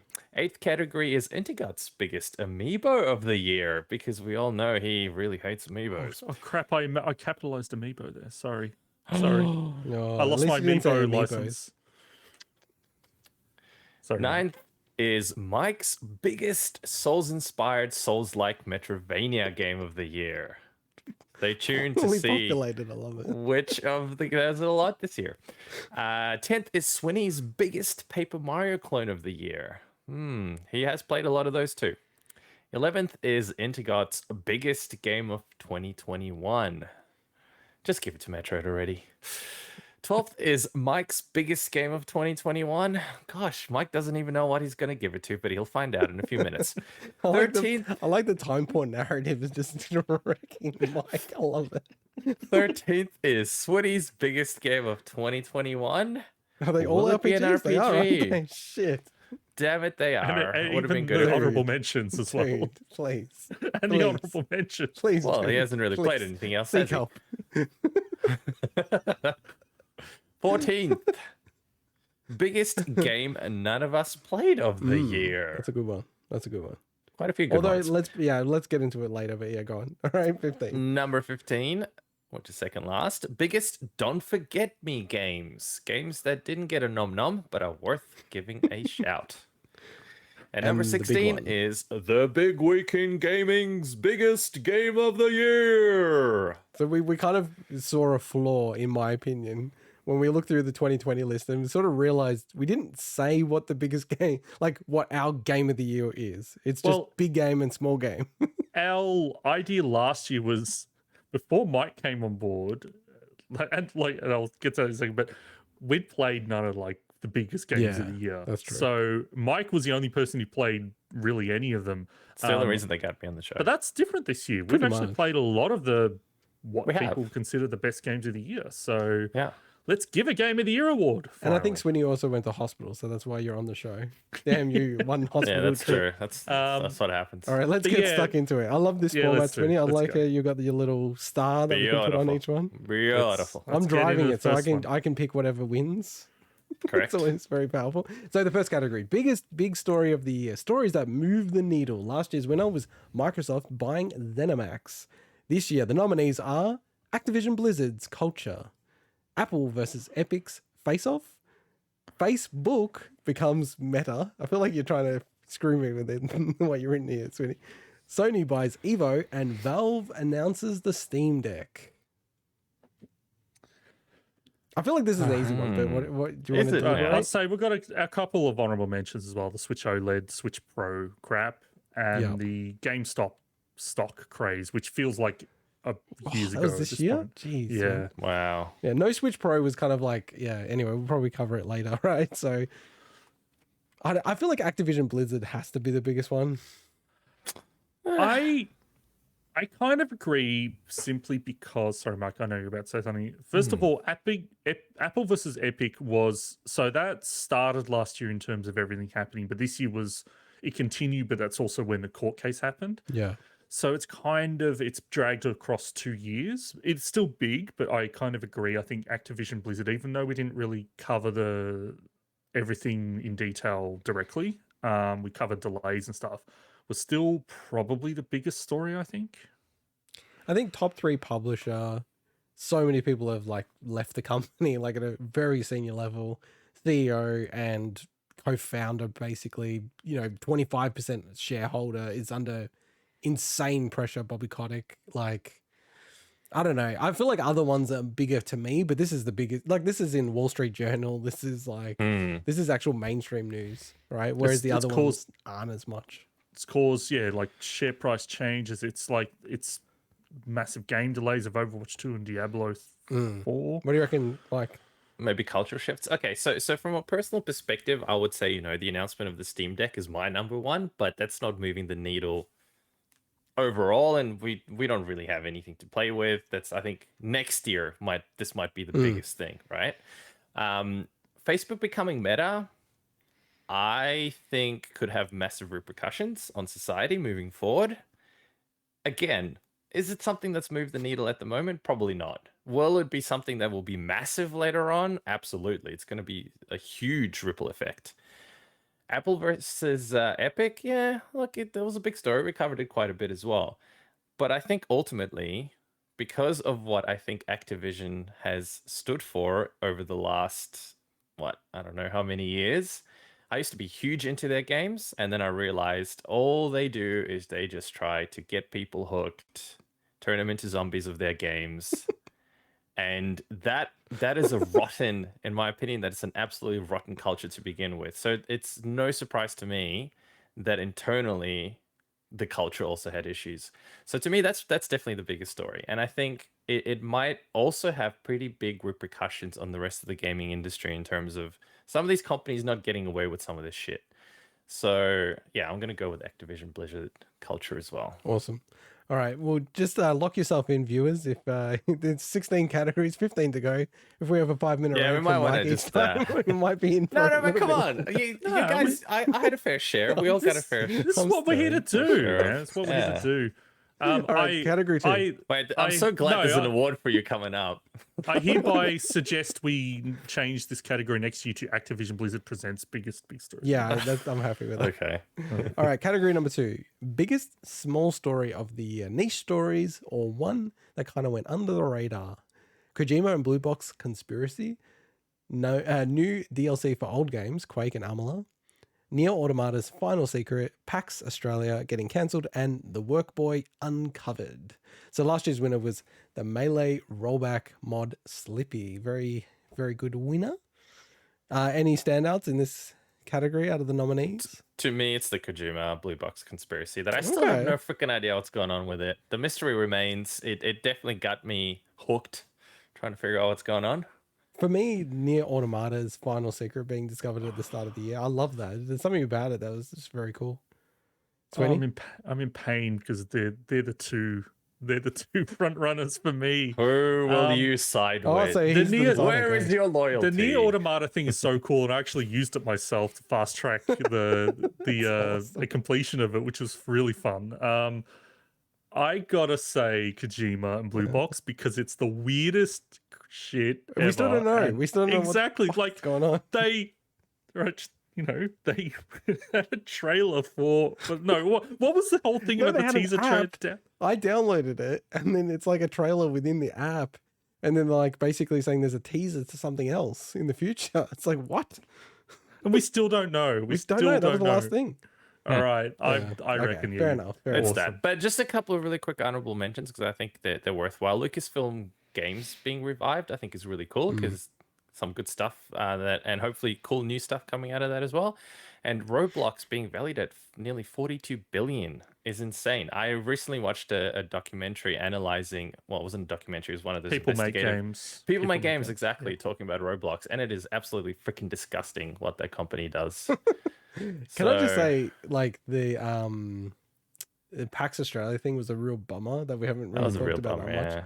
Like, I was flying from Sydney to Melbourne to catch up with you guys. It was like, it's going to be cool to do a show in person for the first time. It's going to be pretty wild.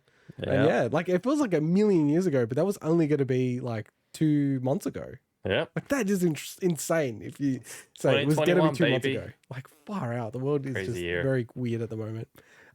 Category number 3, CDPR. CDPR. Presents biggest I am disappoint of the year. Disappointment in a game or developers / publisher. So CDPR did win this last year for their absolute mismanagement of the launch of Cyberpunk 2077. This year we have Analog Pocket and other handheld delays. Echo Generation is meh. No next-gen games. No Switch Pro. And Switch N64 emulation is trash. And there's a lot of honorable mentions in this one, right? I know what I'm going for. I know what I'm going for. I went last time. All right, I'll go first. To me, it's the No Switch Pro. Okay. Yeah, that's 2 of us. Because that was just like the biggest wet fart ever that we didn't get anything. You guys are going to have some showmanship here. Mike, if you know you're going to say Switch Pro, you go first, Intergot, because you know what your answer is. I don't like okay, can I lobby you? Can I lobby teasing you, Mike? people. Can I lobby you before you Sure, lobby me. Okay. I 100% I'm easy to think purchase. it should be no next-gen games. We are in a full year of the life cycle of the next generation, and there's still no single game that goes, you need to buy these consoles to play this game. It is very disappointing. The games pretty much look as good on the One X or PS4 Pro than they do on the PS5 and the Series X. It's marginal at best. Yeah, no, And you're right. it's damning. It's like, and they're even basically saying into next year, they're going to be available on everything, cross-platform. Great for people who already own the old gen, but, you know, I'm the most disappointed in that. There's no standout games. You make an absolutely solid point, but no, it's the lack of a Switch Pro. One last point to the jury. The Switch Pro, Nintendo never said that there's going to be a Switch Pro. If anything, they said there's not going to be a Switch Pro. So the disappointment is in all what we've generated unfairly. But that's not how disappointment works. I never told Moving on. my girlfriend Category when we 4. first met Category 4. that I had an 8-inch The biggest pianist face of the year. But it turns out person she thought I did. company to be celebrated. All right, let's say that again. So the category 4, biggest face of the year, person or company to be celebrated. So last year's winner was The Last of Us Part 2's accessibility options. And nominees are more accessibility options in AAA games. View Nia, Droken, Masahiro Sakurai, and the Xbox Game Pass. You definitely can tell that Swinny put this one in here. But total face of the year. So what are we saying? Who's an the honorable mention is Joe Jives. Oh, okay. nice. We were struggling to populate this, I must admit. I went first last time, but I'm happy to go first. Well, you go first this time, go Mike, first. because you haven't gone first. Oh, look. So definitely honorable mention Joe Jives. Got to give him that one. He's a long-time listener and fan of the podcast. Look, there's a lot of good categories like Xbox Game Pass has been fantastic. Lots of good shit coming out. But to me, I think it's a personal favorite, which is Droken. The fact that, you know, we played quite a few of the games, got free codes, engaged with us. I think it's really cool. I think it's really awesome to have someone at, you know, the genesis of this amazing podcast that we have, to actually have a person, be a fan of the stuff that we do as well. So that's it for me, definitely. What about you, Swinny? To me, my face of the year is Masahiro Sakurai, the head of Smash Brothers, the director of Smash Brothers, all the Smash Brothers games, finally delivered, you know, like wrapped up Smash Brothers Ultimate this year by adding Sora, which is just wild. To me, like, it's almost like a lifetime achievement nomination for me. It's like, I reckon he did, and he deserves the rest. The break. I just reckon he was my favorite dude of the year. So Got to inaugurate into the Swinny Hall of Fame. So for me, I was going to say Bure, Nia, they're passing this year. I genuinely think out of everyone in the Super Nintendo sort of community, development community, did the most out of anyone, and also sort of really pushed the cause for software emulation to be cycle accurate. Rivaling things like FPGAs that you see in the Mister and the Analog Pocket and other analog devices. So we're at an impasse. We're all going for three different people. Oh, that's a Is there anyone who's sort of like, I'm more on the side of like Sakurai, but you guys erring on the side of anyone else? No, my second choice would have definitely been Nier as well. Okay. Even though it personally hasn't impacted me in the sense of I'm not into the scene, but I respect what he's done to I'm the community. I'm cool with that as well. When we had the story that I think was on was it Vice or was it Waypoint Vice, or yeah, that Waypoint, was yeah. Vice's Waypoint. But yeah, talking about the work that they did on Bahamut Lagoon and everything. Yeah, I think that's great. I think they should All right, let's do it. should win. Category 5. This is the fun one. Biggest heel of the year. Very wrestling inspired here, Swinny. Villain of the year. So last year we had Facebook's mandatory account for Oculus, and resulting in me never buying an Oculus, and I refused to buy an Oculus. So we'll go through the nominees. Activision Blizzard / Bobby Kotick, Console Scalpers, COVID-19 again, or COVID-19 2, Electric Boogaloo, GTA Definitive Edition Trilogy. I think it's GTA Trilogy, the Definitive Edition. I think that's what it is, Swinny. Come Yes, on. that's Get it fair right. enough, fair enough. And NFTs, which is kind of recent, but it's blown up. So But it's blown up massively. I know, hasn't it's it? absolutely blown up. Any early front runners here? Oh boy.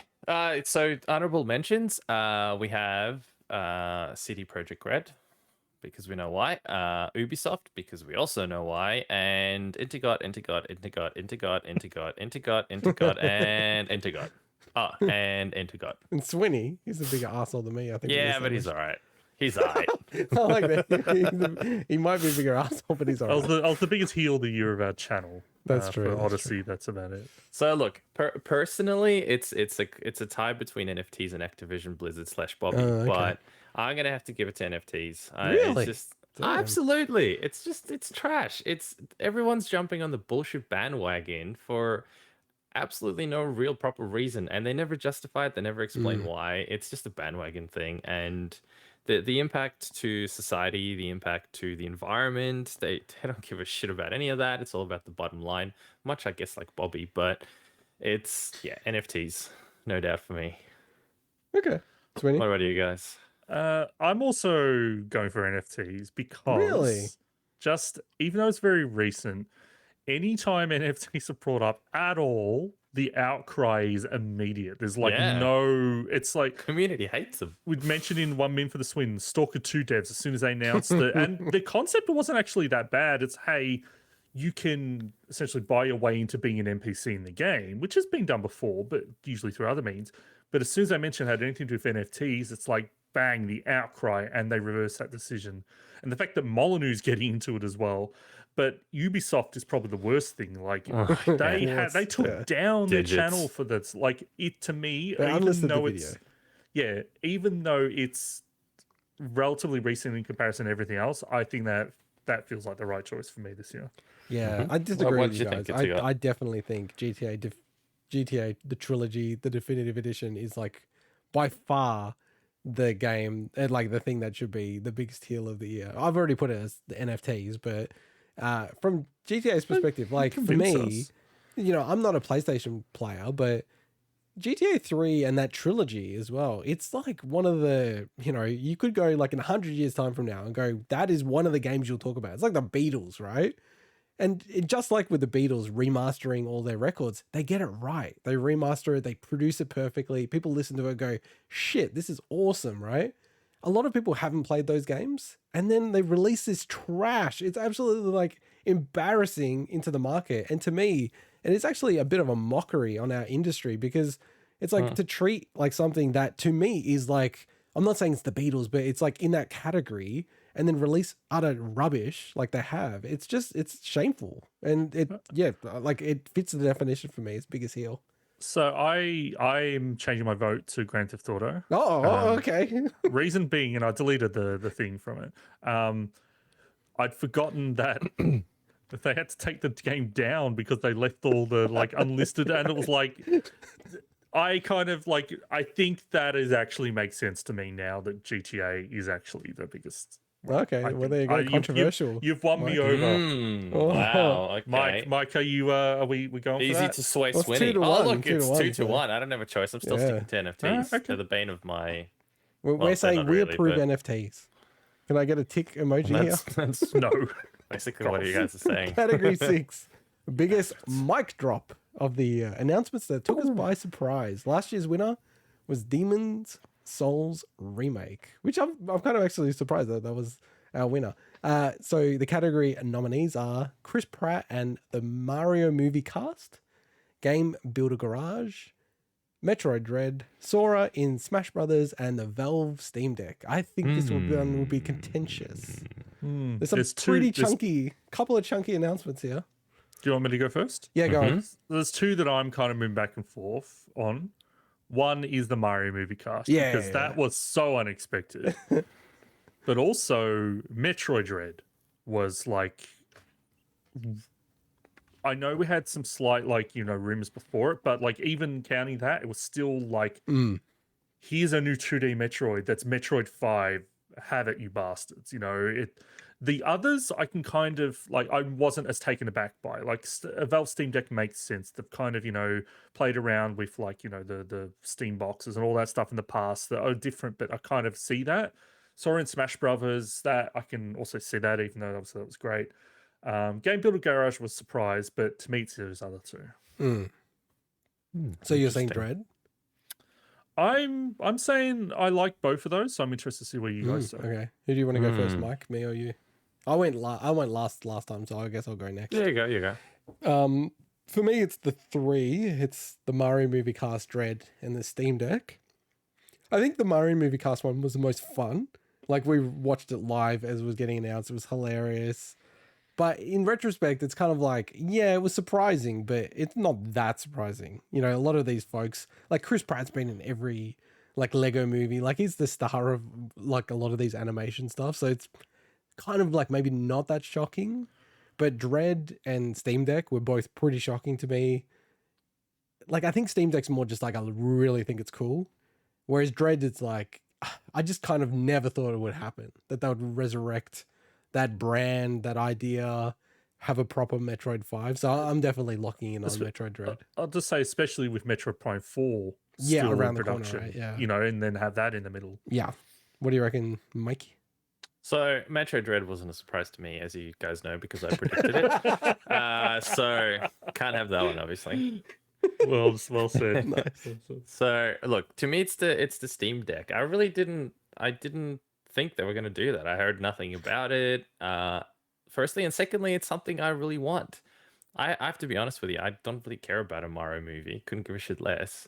You can predict the formula right now because it's going to have exactly this basic 3-act story arc and All right. Well, whatever. can But we anyway, do this in a really off week? Can we all try to predict what we think the Mario movie is going to be? And we'll all pitch what it is. okay. That Yeah, let's sounds do it. horrible to We'll me. pitch it. Yeah. What is it? Okay, Mike and I will do it then. We'll do it. Okay. You pricks, Winnie. But Mike, you said the Steam Deck, like that was rumored for months and months and months. I didn't Nah, really you- know much about it.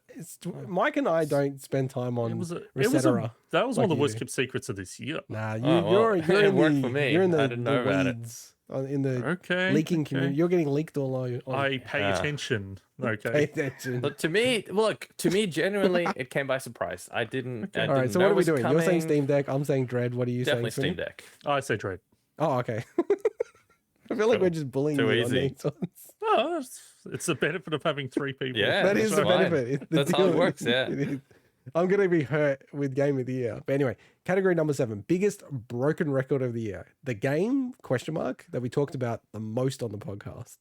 So the nominees are Analog Pocket, Assassin's Creed Valhalla, Cyberpunk 2077, Resident Evil Village, and Super Smash Bros. Ultimate. This is the exact time I wish that we had like more production value or something where I could have clips of you saying Assassin's Creed or like Assassin's Creed, and me saying analog pocket, analog.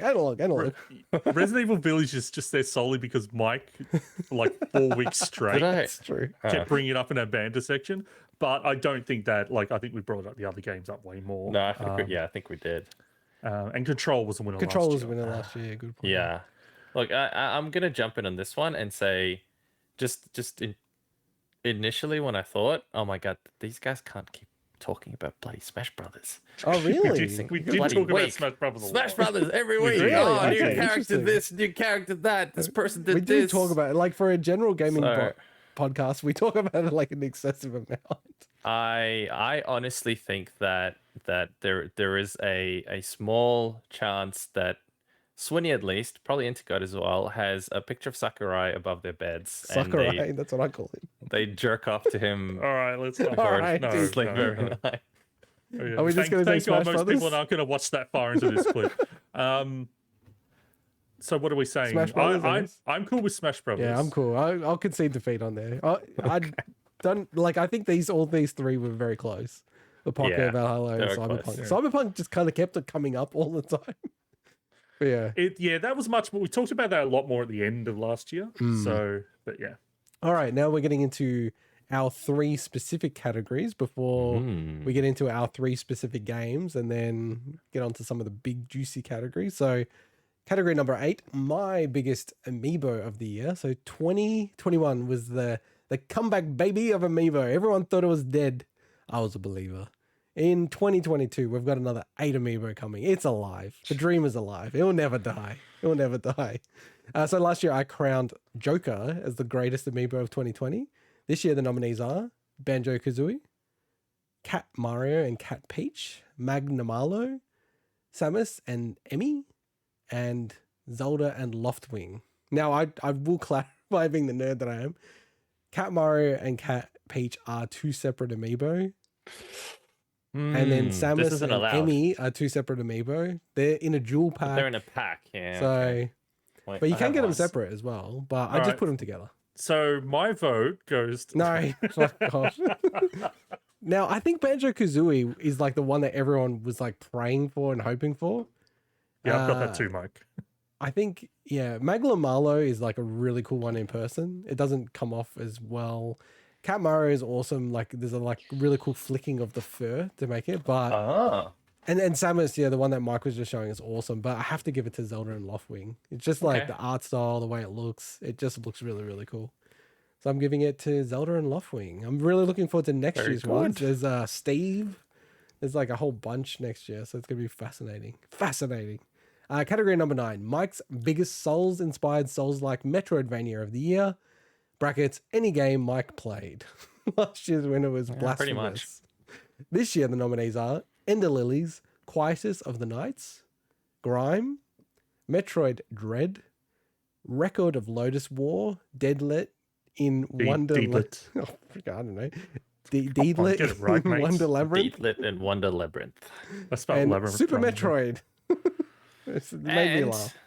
Okay, so we have a small list of honorable mentions because I did play a whole bunch of other games, and this is just a fraction, I reckon, of the types of games that of the games that I played. So I played Axiom Verge again this year, even though it came out a previous Axiom year. Verge 1? Axiom Verge 2. Yeah, number 1, I clocked it again. Number 2, I clocked as well Hellpoint, which I never finished, Sultan Sanctuary, and Vigil: The Longest Night. They were No, also in the running. So the funny thing is, last year, Vigil and Salt and Sanctuary were also Yeah, nominated. they were also there last year. because I kept playing them.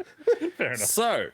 So what we have as the winner, I shouldn't be pointing to it, but it is Ender Lilies. Oh, I know, nice. yeah. Look, For I love shame you did I not love- produce Super Metroid. well I should maybe I should, but look, let's be honest. I appreciate it for what it is, but it's certainly by today's standards of these kind of games not not as good. Wow. if that Okay. makes Now sense. I'm So, moving right. this thing. I don't over mean here. to. I don't mean to offend you guys. So Hey, delete it. hey, no, wait, hey, come back. Look, you guys saw. I love the game. Absolutely love the game, Dude, and I I love the reviewed fact that this it was game. It's the on Metacritic. genesis of the genre, really. But I just think, in terms of which experience did I enjoy the most, which did I like the most, which one was new and brought something new to the scene. It's got to be Ender Lilies. It was definitely my favorite of the lot. And look, maybe Grime when I get closer to finishing it, I think I'm getting there, putting quite a few hours into it. It might change my mind, but I think Ender Lilies is going to stay the winner. Nice. Ender Lilies. Great game. What did I Very give it? good. 9 out of 10 for Vooks. Very good game. Great game. Number 10. Swinny's biggest Paper Mario clone of the year. And Swinny has played a lot of them. Last year's winner, what was it, Swinny? It's not here. Not there because last year it was The category. Winnie's Smash Main of the year, which was Byler. So So Oh, really? The, You guys were talking. Oh. the nominees are Bug Fables, The Everlasting Sapling, Citizens of Space, Echo Generation, Steven Universe, Unleash the Light, and Underhero. Swinny. So I had an Oprah light bulb moment last night. I'm Oh. like, what are okay. these? what You could get an call it- award. You get an award. They all get an I'm award. like, what could you call these games? And I think I've coined a term. I love it. Oh, It's super taggy, but I love it. I'm gonna change the name of this category. Oh, this that is allowed? live edit on the show. is Here that we is go. that allowed? Swinny's This biggest is unprecedented. reaction RPG of the year because Reaction it's all RPG, about reaction and timing. And it's a Okay. play on the term action RPG. I love it. Oh, I like that. That's actually really So- cool. Yeah. All these games, like Super Mario RPG and Paper Mario before them, are based on, hey, I have to press the timing properly in turn-based battles to attack. And of all the games I played this year, Bug Fables: The Everlasting Sapling was by far the best of that kind of game. And it's also the closest to Paper Mario. It is essentially a Paper Mario Coincidence? sequel. I think not. And I think it's amazing. I thought it was going to be Echo Generation. Yeah, I had to put that there because I need a fifth one. Round it up. Yeah, Come on, it wasn't Bug that Fables bad. is available as part of Xbox Game Pass. Is that correct? I think it's been removed now. It was originally. Yeah. Cut. I could be maybe I'm thinking of something else. Okay, fair enough. Okay, now we're getting into our biggest games of the year. So these are our personal games of the year, and these don't necessarily need to be released this year. This is just games that we've played this year that we want to note. So my biggest game of the year, just give it to Metroid already, it says here in the notes.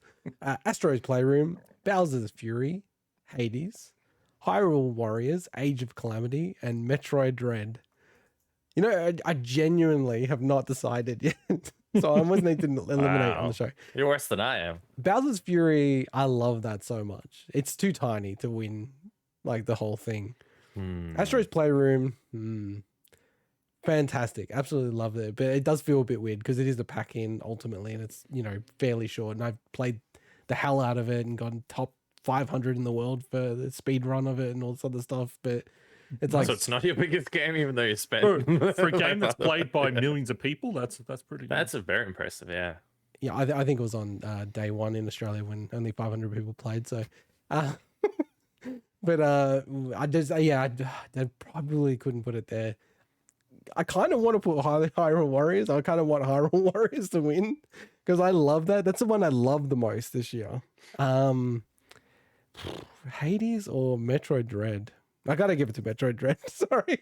Didn't see that one coming. What I will say though is it's super close. Like if I could split it, I would actually split it with Hades and Metroid Dread.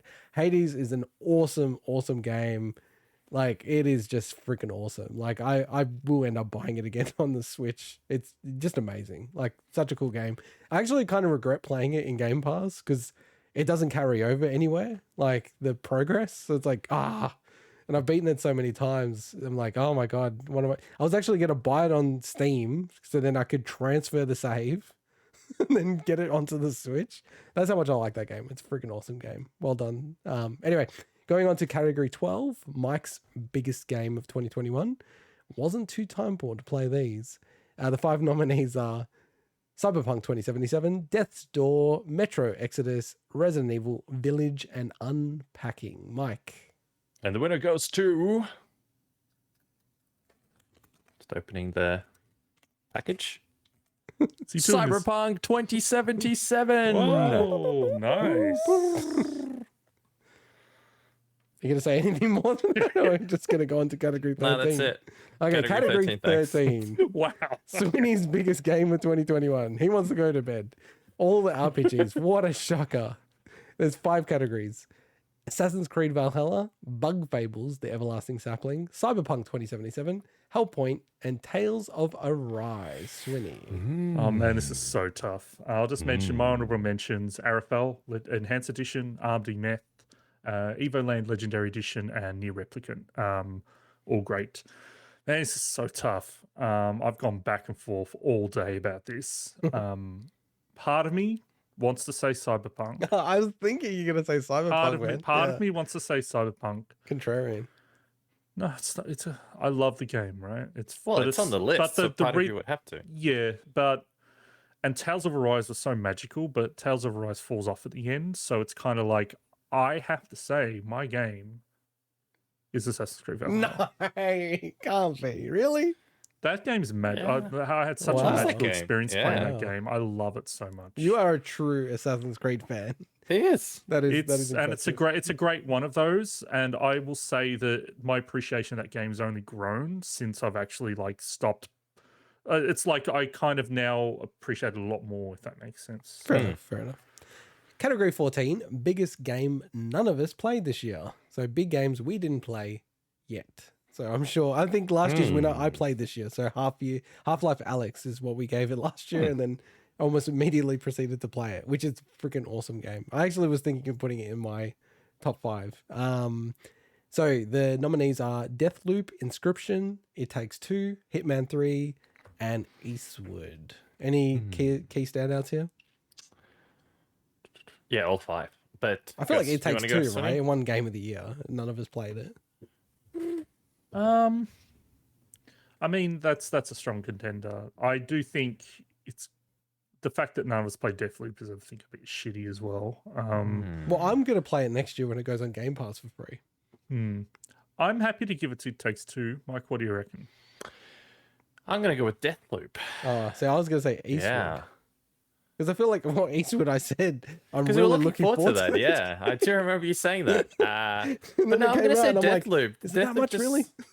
Deathloop just feels like the kind of game that we all would enjoy, but Oh, didn't. okay. I think the marketing I of it. love Arcane. Hey. and it's Yeah, like, and Arcane's I awesome. want to play and- It Takes Two. So, like, when you go, oh, it's the kind of game that you want to play, and like, literally want to play It Takes Two. That was my second option, but I'm sticking All right, with Deathloop. Deathloop. We're going Deathloop? yeah, let's go. All right, good. Okay. Category 15. Only 2 more categories to go. Category 15. Biggest Don't Forget Me games. Games that didn't get a nom-nom, but are worth giving a shout-out. The nominees are, and last year's winner was Ghost of Tsushima, which is shameful. know. The nominees this year are Marvel's Guardians of the Galaxy, Nickelodeon All-Star Brawl, Nier Replicant version 1.22474487139... Halo Infinite, and Resident Evil 4 VR.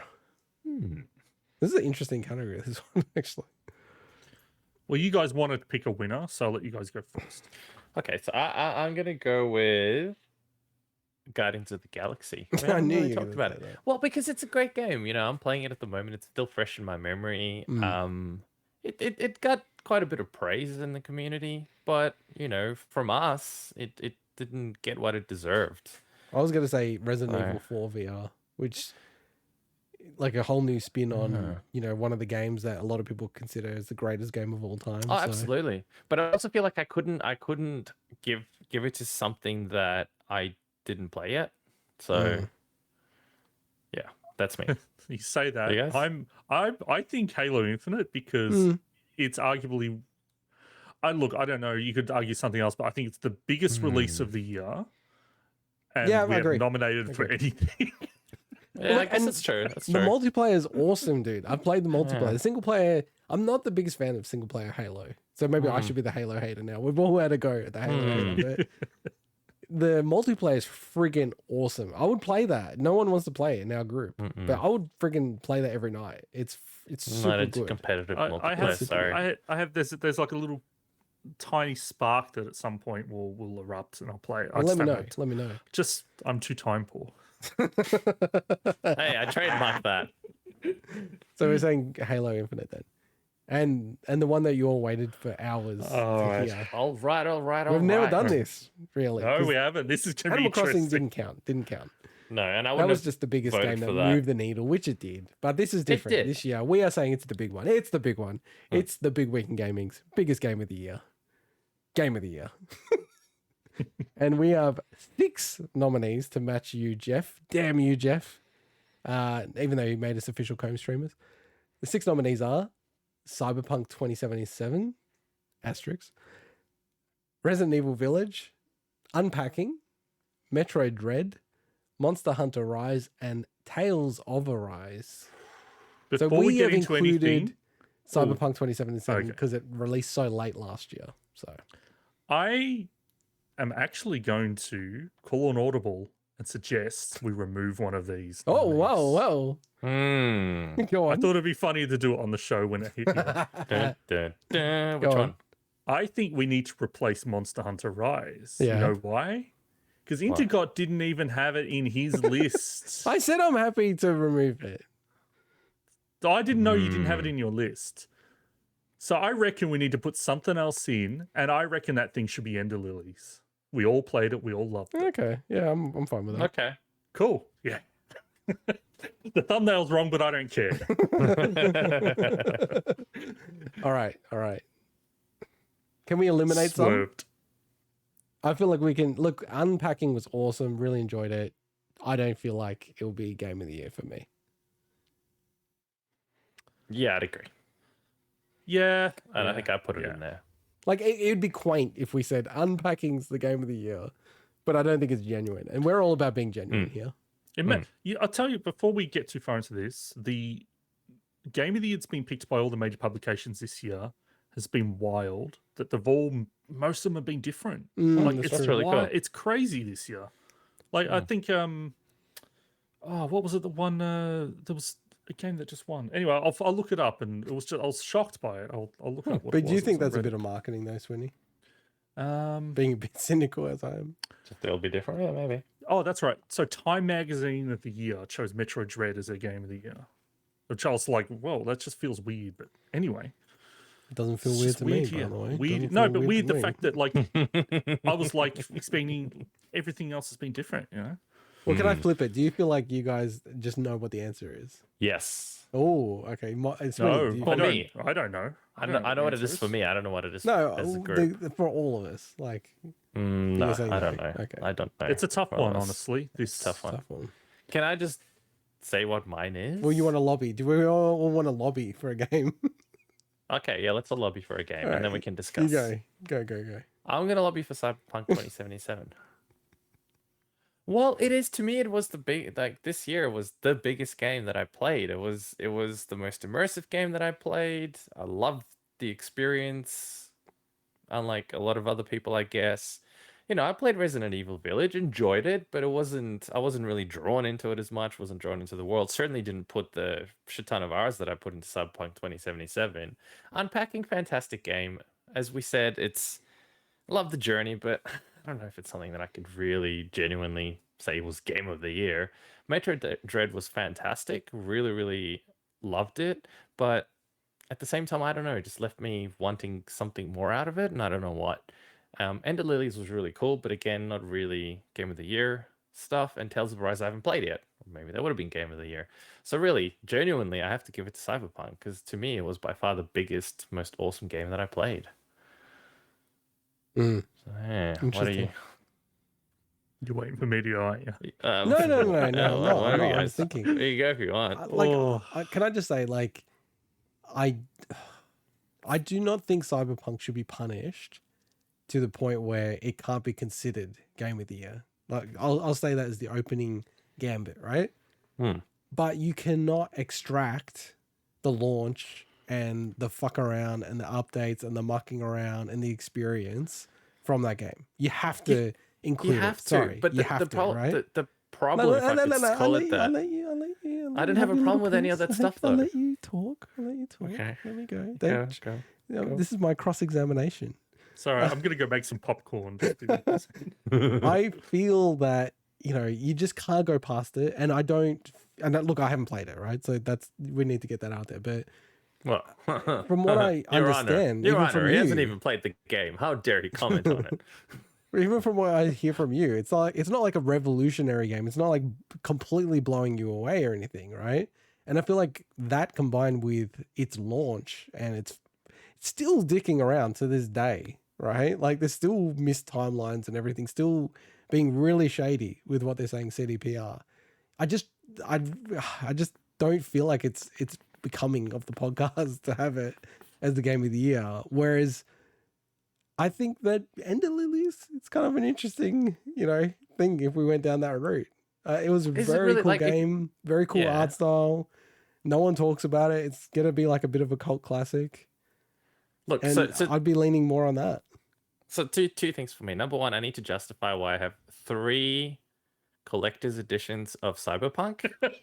So somehow I need to justify that purchase. You want to pump the pricing Secondly, I'm trying to pump the pricing back up, okay? of versions You they'll want- never fix, by the way. Ridiculously You wanna never cheap. get it running on those versions consoles. that are You want to completely be able to stick a Game of the Year sticker on them to sell. Yeah, I just need to. You can Put go that into on their, someone needs their to. dev team, right? Where it goes, the team that's working on the base console versions of PS4 and Xbox One, and it's just a hamster on a wheel because they're Yeah. not doing anything with that. Would have been hilarious if they permanently pulled the PS4 version. They out should have. It should completely. never been released on it. So literally, the physical disc is worth nothing. You can't do anything with it. No. So look. All jokes aside, to me, it's which game had the biggest impact. Which game was the most memorable. Which game did I enjoy the most, sink the most amount of time into, and it's undeniably Cyberpunk 2077 for me. Swinny, we need to hear from you on this one. Oh, this is tough. Let's tackle Cyberpunk right off the bat. Cyberpunk is one of the best games I've played this year. It is one of the best games I've played in a long time. I also played it post major patches. I just can't, with any conscience, say that it should be Game of the Year because of what you said into God. And it, for me, Interesting. as a video game, I think Cyberpunk has been dealt a really bad hand and is very undervalued as a video game as a consequence. But when you connect it to how bad of a state it was, as you said, how much CDPR lied, and specifically those base console versions which they sold on a retail shelf that were not worthy of being a release, I can't choose that as Game of the Year, as much as it pains me because I love the game and I love the story. Like, that game, to me, got absolutely snubbed by not getting a nomination for narrative for Game of the Game Awards, but I understand why they didn't. So I can't choose Cyberpunk, Mike. Even though I love That's the game. fine. Hey, Even though I love the game. that's perfectly fine. We've got the communist block voting against you. So I You're being almost think sandwiched on top and bottom. I almost think we can mark that one off. I It's don't dead. think It's dead to game me. Cyberpunk. Well, hang on. What if we all end up with a different one? Then we're back Well, to the let's- start. we'll get No, to no, it. I'm not voting for Cyberpunk, man. In terms of the remaining games, I've played all of them except Resident Evil Village. To different degrees. I haven't played as much Ender Lilies as I would like. And I haven't played as much Metro Dread as I would have liked, although I've played a lot of it. Obviously, out of the remaining, I would obviously vote for Tales of Arise. It's not going to win our Game of the Year because Well, no sell one us else has on played it. Tales. Sell us. It's hard to, honestly.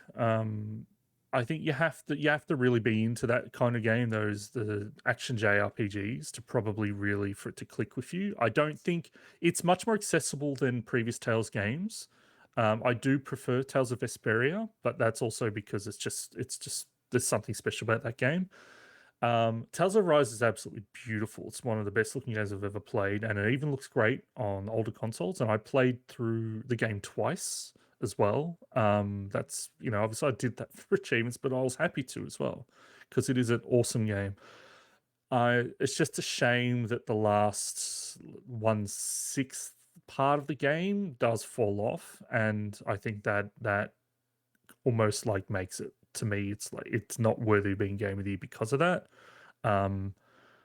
So I reckon it's between the remaining 4. Bum, bum, bum. So what are we doing? Let's not mark unpacking off completely yet. Yeah, I agree. If we land on unpacking, that You know would be what? pretty crazy. I'm voting for unpacking. There you go. Unpacking it is. I enjoyed it. I Played feel like multiple it can't be platforms. Resident Evil Girlfriend Village. played it as well. It can't be Resident Evil Village because it's too much of the same, man. Well, I also think, can we in good conscience vote for things that we haven't played? Like, I can't If there's a vote. compelling case for it, yeah. I think so. So do you want I to make a guess, yeah, compelling like- case for Resident Evil Village or not? No, I'm trying to think long and hard whether I could legitimately give it Game of the Year. Look, it's up there.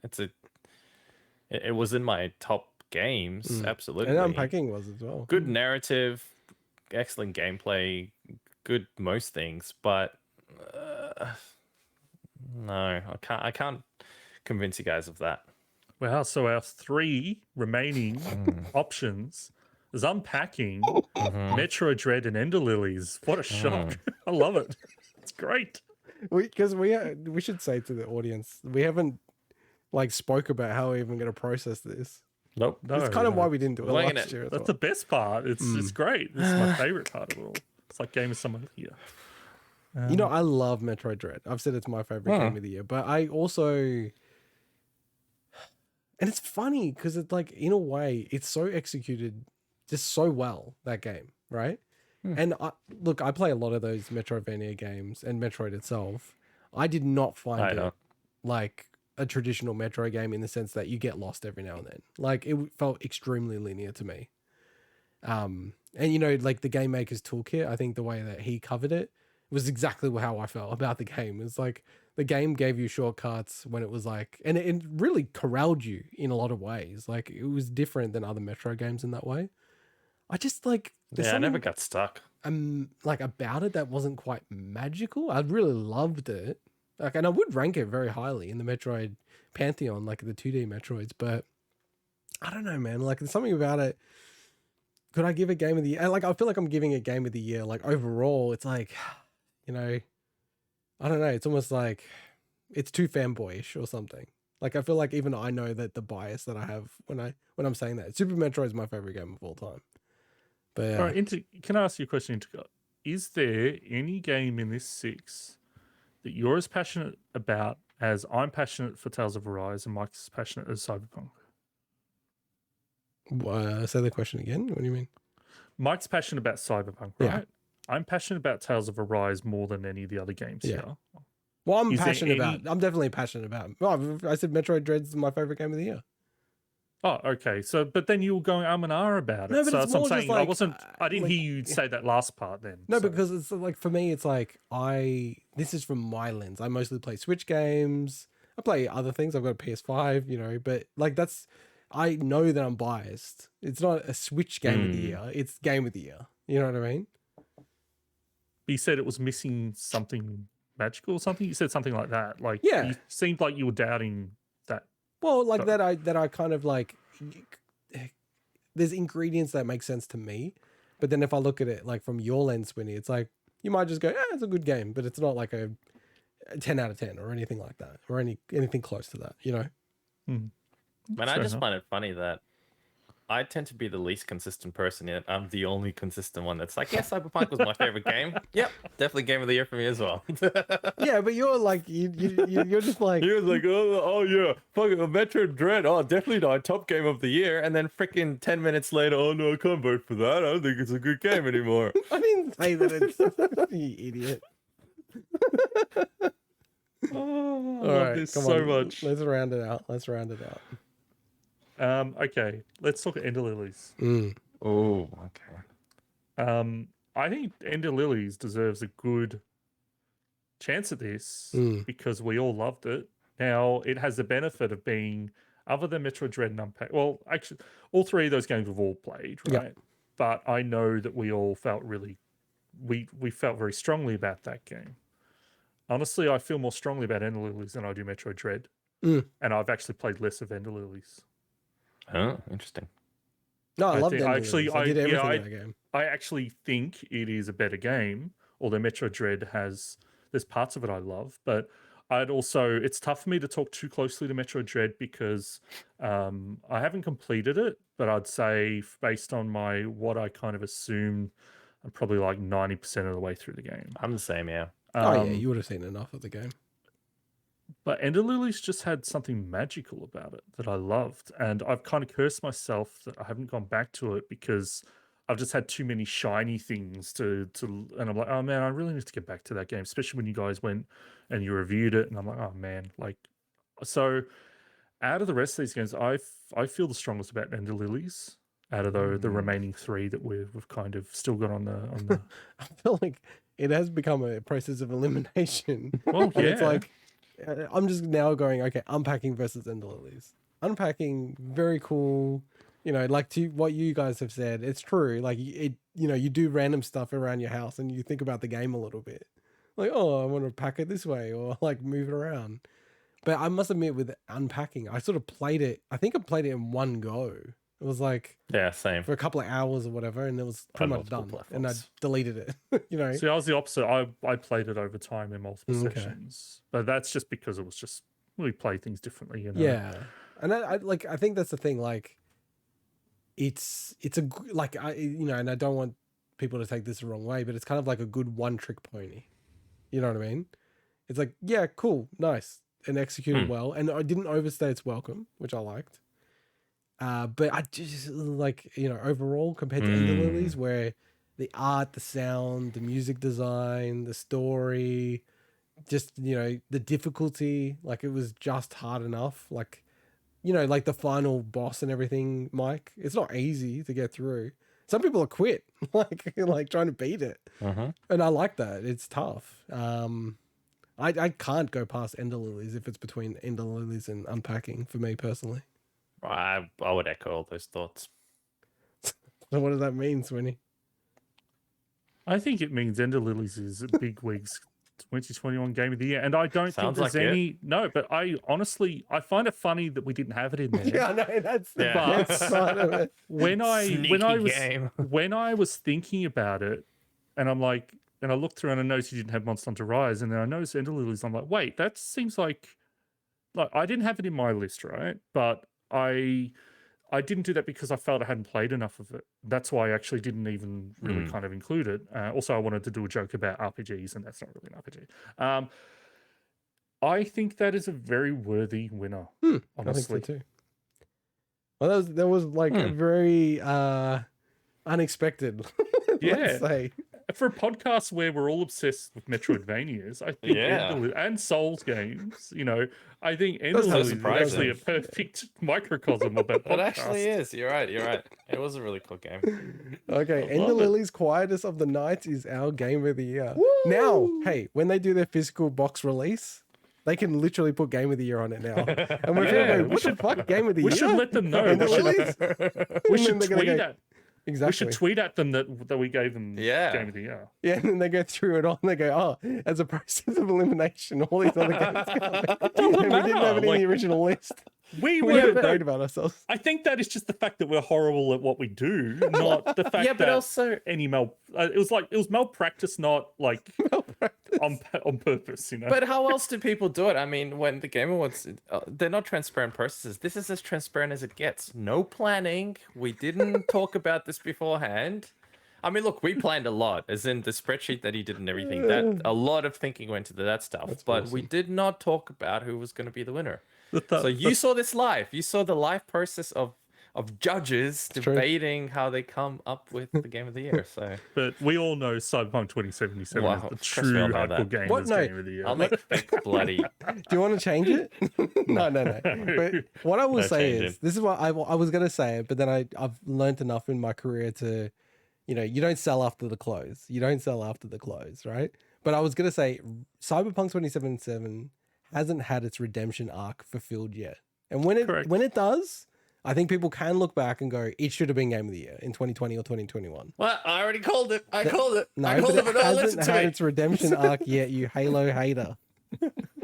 So, Bigwig in Gaming, officially adorns Ender Lily's Quietest of the Night game of the year.